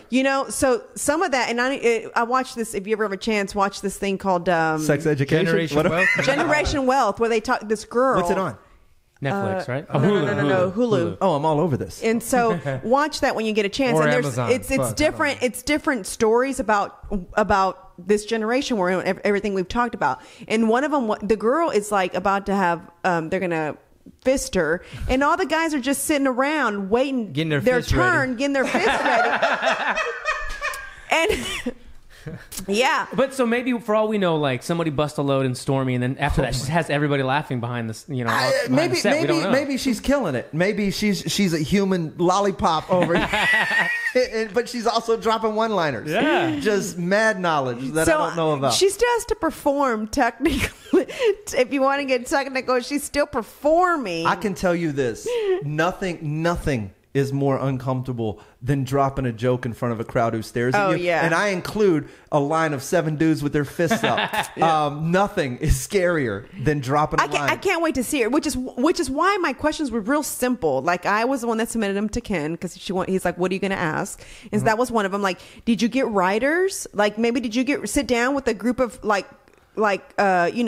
comic writers, and they write shit for you, and then you had to get someone to help you with coach you how to deliver Yeah. it. Did you do that? I'm really curious about that. Mungle had Rob Mungle, founder of the Whiskey Brothers, he used to have a line about how these porn stars would do Q&As after their dances. They'd go out, they'd dance at a club, and then afterwards they'd have a Q&A. Really? And he's like, who's asking stuff at these? He goes, excuse me, during Crocodile Blondie, when you were being doubly penetrated by the black and the white man, was that your way of speaking about the duality of mankind? Or she's like, no, I just like it in the ass. Next question. Yeah. I'm sure she's a lovely person. I'm sure she has a lot to contribute to this world. I just don't know how stand-up. I would think that her career transition could possibly be bringing out a line of lingerie, or you know what I'm saying, things that she's known, or even have a production of bitches she auditions, and now they work under her network, and she's the one directing them on what to do, because you can only do that for so long, because physically, from a business standpoint, she probably feels like when it comes to live experience and people wanting to either meet you or be in the same room, stand up is one of the routes, right? Besides having a one woman play and things like that. But I think what Slade is basically saying is Stormy, if you're listening, she's like, y'all motherfuckers prejudging me. It's basically because stand up is different than a one man show, where at a one man show you might have some writers, and you might have like a director, and it's kind of theatrical. Maybe there's some production. slides, some projector or something.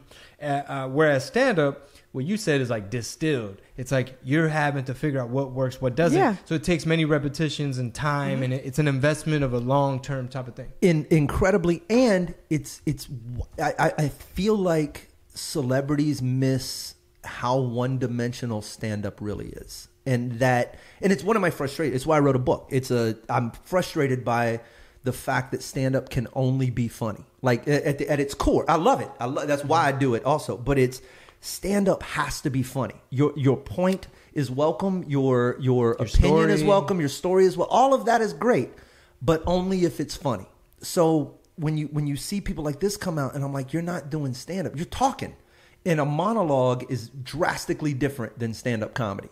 I even feel that way about, like, when I look back at old stuff like Bill Hicks, who is Houston's king and one of the greatest stand-up comics in history.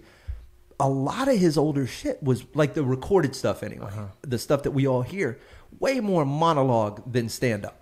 And it's like George Carlin style a little bit. Some of his later stuff, especially where you just go, this isn't about. It's more of a speech, and a brilliant point, and from a philosophical level, borderline genius. But you go, it's not crush, it's not laugh per minute stand up, and that's where that differentiate. You have to draw the difference between those two things. They can all still happen. I'm not taking away your ability to do it. I'm just.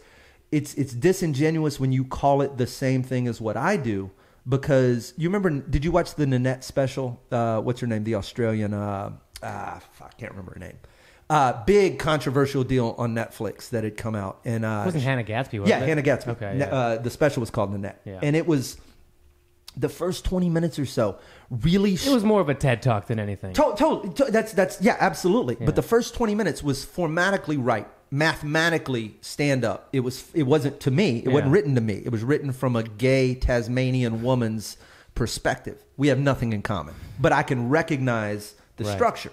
And then after that, it turned into this angry, just sort of male bashing. She quit doing stand up 15 minutes before the special ended, and then she did this long, just sort of drawn out complaint. And I get it for what it was, but it's when you tell people that is stand up.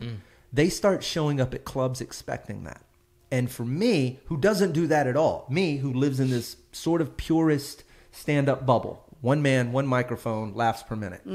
You start to change the audience's perspective of what happens in this building. And that's, I guess, where my sort of self-protective nature kicks in. I don't even know that I'm right. I don't know that it's a bad thing. Quite honestly, more people performing and more people coming out to watch people publicly speak, I think is positive for all of us, be it Stormy Daniels or Hannah Gadsby or whoever else. Ultimately, that's good for all of us. But personally, I get defensive going, what's this fucking porn star doing up on this stage telling dumb stories about the porn industry and not getting laughs, when I'm going to be up here in 2 nights writing my heart out, playing my heart out, sweating my heart out, trying to make people laugh, because I believe that's what happens in this building. So piggyback on what you're kind of saying, Brendan Schaub, people are going to probably hate me for this. Now, I like Brendan Schaub. I haven't seen his show. Okay. So I have. Okay. We haven't seen Stormy's show either. Yeah. Right. Same thing. Because she might be a killer. Bro, she might stand and I'm not dogging her, but my questions were like legit. I'm serious. I'm curious, that's it. So Brendan Schaub to me is witty and funny on his podcast. Okay. Snappy, like he's got a comeback, and they're hilarious, know, and I crack up. So when I went to go watch his show, that's what I thought it was going to be like, because he's so sharp and witty, and he's got comebacks on the show, and his dynamic with why do I forget this man's name all the time? Brian. He's got the easiest white person name, and I can never remember it. Yeah, I have a nephew named Brian. And so their dynamic together is hilarious, and the way they go back and forth. So when I went to his show, he was funny, but I was like, when is he getting to the point of his, like, where's the point to his story? Like, I'm waiting, like, cause we're going up and we're going up, and that's where I'm like, okay, the laugh is coming. No, not yet. Okay. It's like not yet. Okay. The show's over. Rob's getting mad. No, I love fighting. But talking about the show is over, and I mean, there was a few funny things in there. But have you never sat across from someone at dinner and they tell stories like that? The rain. Yes, and that's kind of how it was for me. And that's simply inexperience. Experience tells you if something were to happen to us today, right now, we're hanging out. Some drunk homeless guy comes crashing through the door. Actually, he was supposed to be here earlier. For real? Oh no. So, but we all experience it together, and then tonight, me and Chingo go out to the club, and we both try we both try and tell a version of what happened. Yeah. And that first time is going to be you don't know, right? You just kind of tell it the way it happened, and then from telling that story in front of people, you go, man.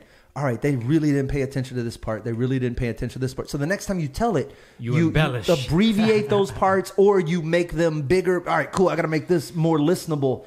And so it's all fine-tuning knobs and sliders and adjusting that bit, but all of which is designed to remove the silence. Mm-hmm. That's what we're doing in stand-up. We're getting rid of the silence, and where we put it there intentionally, the longer we put it there, the bigger that laugh has to be. When you release the tension, it's the longer you hold it, the more the release has to be. When Chappelle did that bit on one of the last two specials, and I don't remember specifically, but he's doing the whole line about race relations and this and that. Is it the pimp thing? I forget the part but he's just, boy, and you're like, how far down are you going, Dave? This is shit's getting real.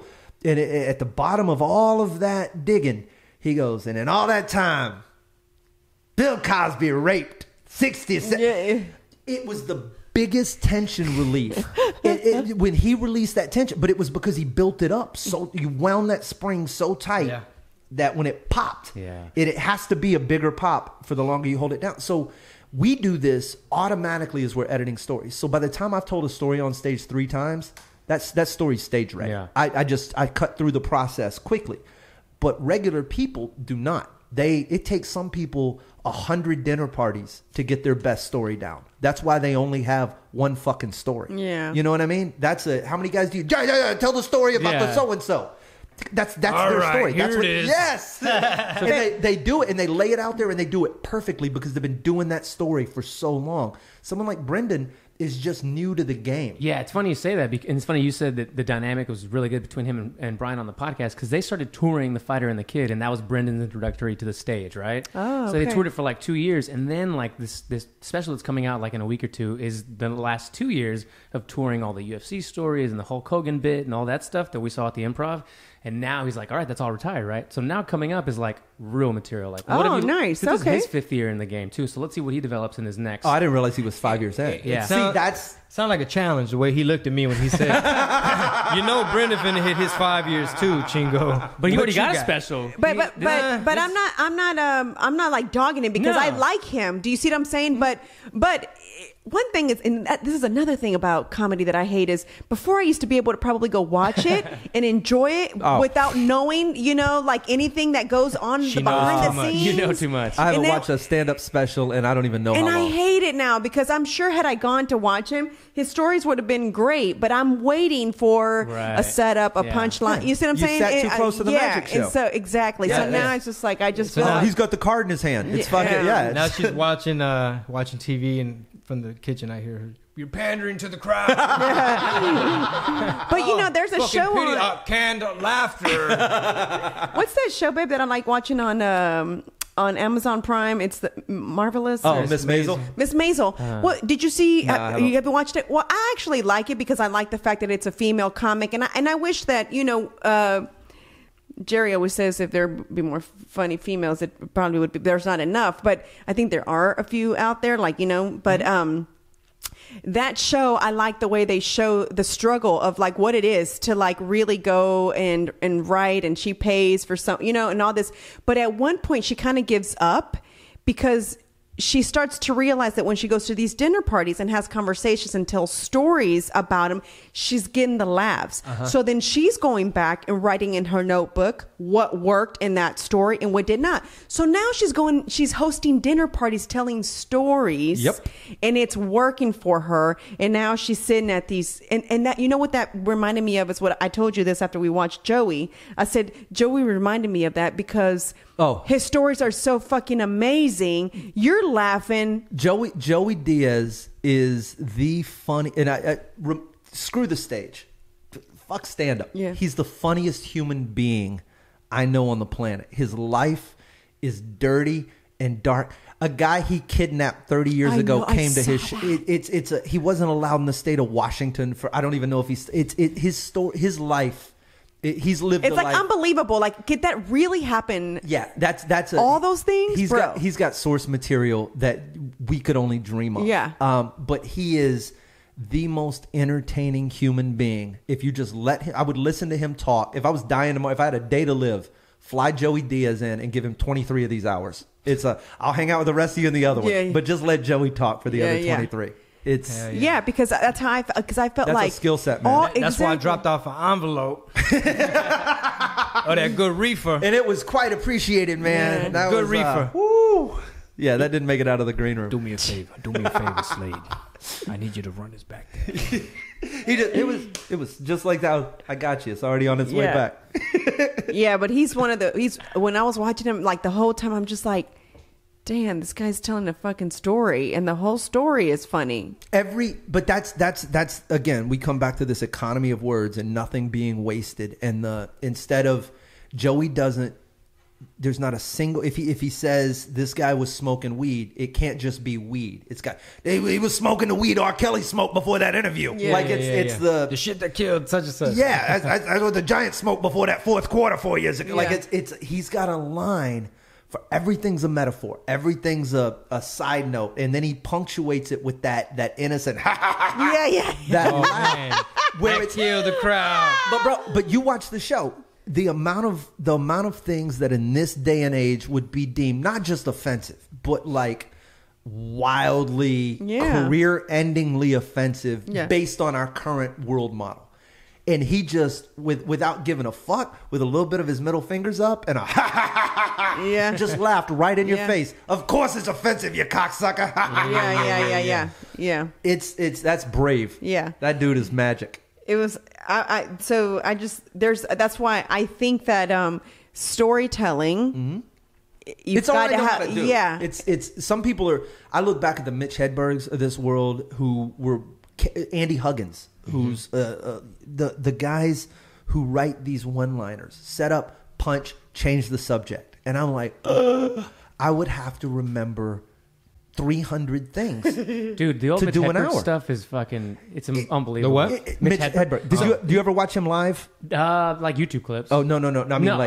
Okay. Dude, So when he's like, somebody told me, you want a frozen banana?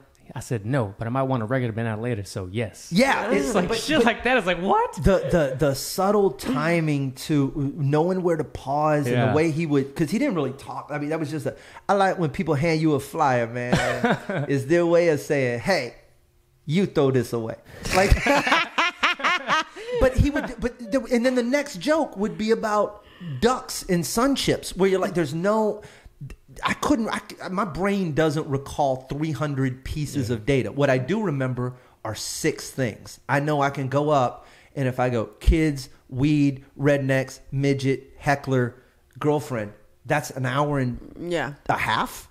Mm-hmm. Like, so that to me that's how my memory works. So I write the stories in these shorter chunks. So it's an 8-minute story about fighting a midget, but that's really just 60 little short lines, just like Mitch's writing. I just put them under one envelope and memorize them in order. Sure. So it's the process. It's tricky, man. I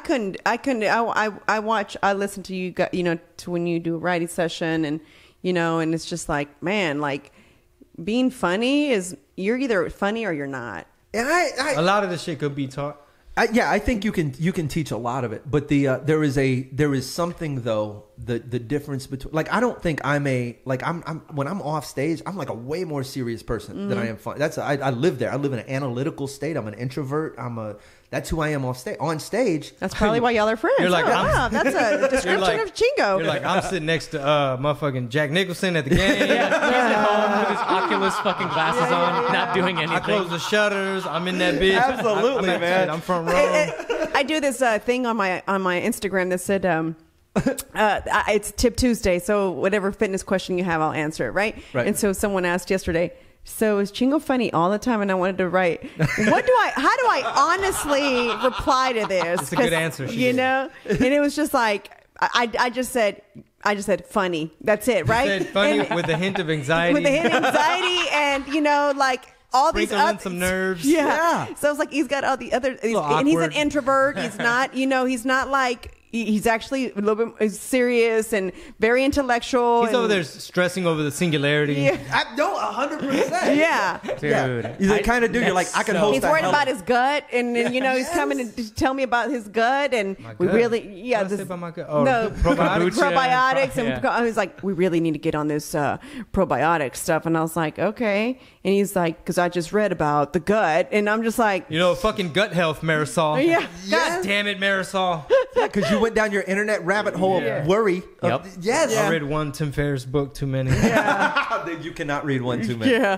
So it's kind of like that. It's funny you say that because that's, you know, I guess everybody always thinks that because you're funny on stage, you're actually like that off stage. After the it's so hilarious to me when like, if I'm on the road and after the show they're like, oh, you should come out with us. I'm like, you guys have no idea how unexciting this is going to be. I want to go to a dive. I want to get a Jameson on the rocks. I want to sit in the corner with $10 and a great jukebox. That's what I want to do tonight. That sounds like a magical night. It is. But if you guys think I'm going to come out and it's going to be shots and parties and we're going to jump in the back of your truck and go mudding or whatever it is you think happens in Nampa, Idaho, that's not who I am. Movie trailer. Yeah, we're gonna go to your house. It's Varsity Blues in real life. Yeah. Varsity Blues in real I've been to that house 100 fucking times, man. Where you just show up after a show. Early in my career, I would like, I'll go out. We'll go out. You end up at some house like way out in the middle of some white trash neighborhood. It's got a handle of Taka vodka on the half empty on the top of the fridge. There's always like the pan, like the big flat pan that you cook fish sticks on.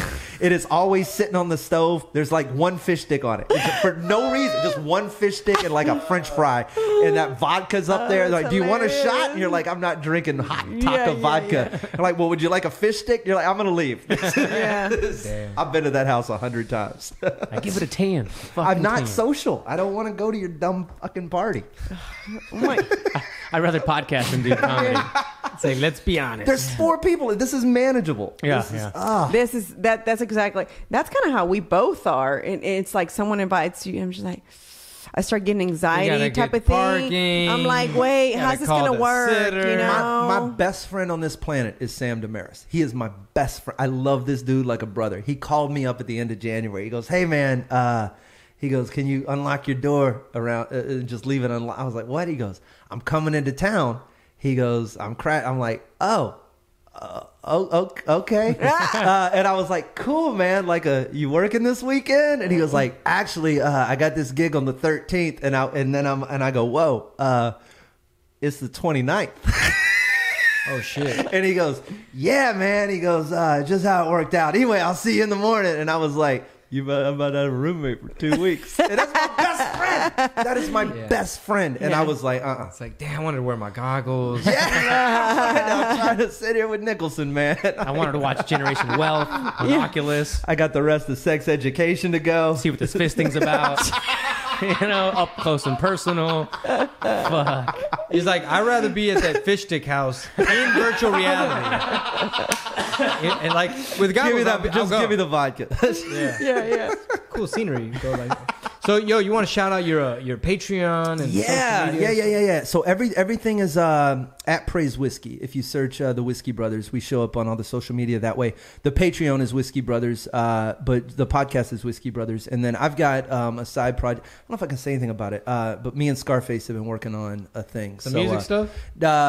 More of a talking thing. Okay. So his voice needs to be heard, and mine cannot be heard enough. So I think we're gonna. That's great. Yeah, that's awesome. Move into arena there, and then I'm at Joke Joint Comedy Showcase the 22nd, 23rd. I guess that's this Friday, Saturday. So perfect. Come see me. I'm doing an hour at the Joke Joint. That is 45 South Go Freeway, Exit Fuquay. There it is. The old Fox the and old Hound. DJ. Yo, I'm excited about as we wrap up. I'm excited about your project with Scarface because he is a like hip hop legend, dude.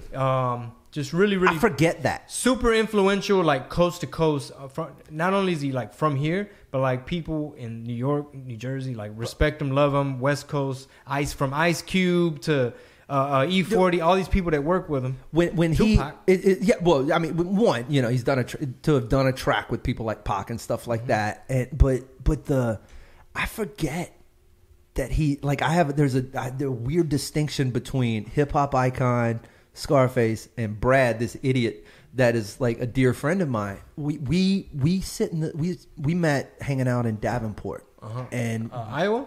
No, Davenport, England. No, the bar. There's a bar on the south side of town, and we would hang out there when it was empty, and we would just. That dude's music knowledge is insane. Like he would play he was playing Nirvana, and then I would play some weird, like crazy back and forth, and we just kind of were like, man, you're not who I thought you were. And since then, his sense of humor is so wickedly sharp that we're just at a place where I'm like, you know what, man. Let's let that shine a little. The two of us who used to sit at the end of the bar and make fun of everybody that came in the bar. Let's take this public. He's got a lot to say. I'm sure he has a lot of hip hop stories and a ton of those. Yeah, which you know I don't want to say what format it is, what you guys are doing, but in the podcasting world, there's people like Nori, Joe Budden, people like that are like really blowing up. Nori, the rapper, he's from New York. He has a podcast called Drink Champs. Okay. Do you know about that, Rob? Yeah, a little bit, The Drink Champs. I think they got a deal with Revolt. So, like, the video portion is on Revolt, which is P. Diddy's network. Okay. And then I think they have a deal with, like, Comcast or some like, big radio, Clear Channel, iHeartMedia, one of them people, conglomerates. And then Joe Budden, he has an exclusive deal with Spotify. So, if you look up his shit on iTunes, right, it's not there. It's just him saying, go to Spotify. And wow! So they must have paid him a large amount. Yeah, they must have paid him to make it exclusive, but they wanted to have that on their platform, and then they tour it, like theater wise, like live. And they're putting bodies in rooms. Yeah, and the thing is, like Joe Budden, his whole thing from the few episodes that I've heard or seen, he's like a hip hop purist. So he's chiming in on everything that's happening in the culture, or whatever. Yes, and it's his fucking perspective, and he raps really well, right? So he can kind of back up all the shit he's saying. Nothing's worse than somebody critiquing an industry they can't participate in. Like he's able to get in there and battle and all type of shit. But like Nori, he's been around forever. I actually worked with him a couple times. He's been around forever, and he has a whole bunch of stories. Like he has he came up with everybody from the golden era of New York hip hop, from like, you know, your Fat Joes and everybody. Right. So they're all regulars. Like, oh shit, you know, Damon Dash or Jadakiss or all these different. Nice. Oh, I'm gonna have to give those a listen. Yeah, we're about to put our toe into this field. So cool, man. That's gonna be awesome. I can't wait to hear that. Yeah, he needs to be heard. And when it happens, then both you guys need to come back. Oh, absolutely, dude. Absolutely, and vice versa. I just saw him in the studio with with E40. Yeah. He, dude. I was in Vegas at the bar show a couple of years back. I'd gone out there with a couple of friends of mine who had bars, and it was just free alcohol and free trip to Vegas. And we were out there, and E40 was he was peddling some. He had a drink or a liquor or something. He has several now. And I was walking by. I was talking to him anyway. I brought up Face, and he was like, "Man, call that dude." And I put them back together. He didn't have Face's number, and I called Brad. Hey, is it cool if I give Earl your phone number? He's like, "Man, put that motherfucker on the phone." Brad and Earl. Yeah, Brad and Earl. Two of my favorites, man. Well, Slade, thank you, man. Always. It was great watching you at the Improv. You killed it. Yeah. Check him out at the Joke Joint this weekend. Can you do a checkout before you end it? Can you do a checkout with your redneck? We need to drop in the redneck. I need you to drop your redneck. You don't know me. Listen, April, turn down the Nickelback. I'm trying to fight over here. Make sure y'all tune in. Get his Chingo Bling. We need to build a wall around his podcast. He needs to do the intro to the podcast. You are listening to Chingo Bling. Oh, I might need the redneck on my mixtape. Yes, on my mixtape. Yeah, for sure. Oh shit, you don't know. Let me get this catfish off my line. As soon as I do, I'm gonna be right there. Y'all got catfish at the studio? Ladies and gentlemen, Slade Ham of the Whiskey Brothers. Thank you so much for the whiskey, and thank you for stopping by. Absolutely. Sauce.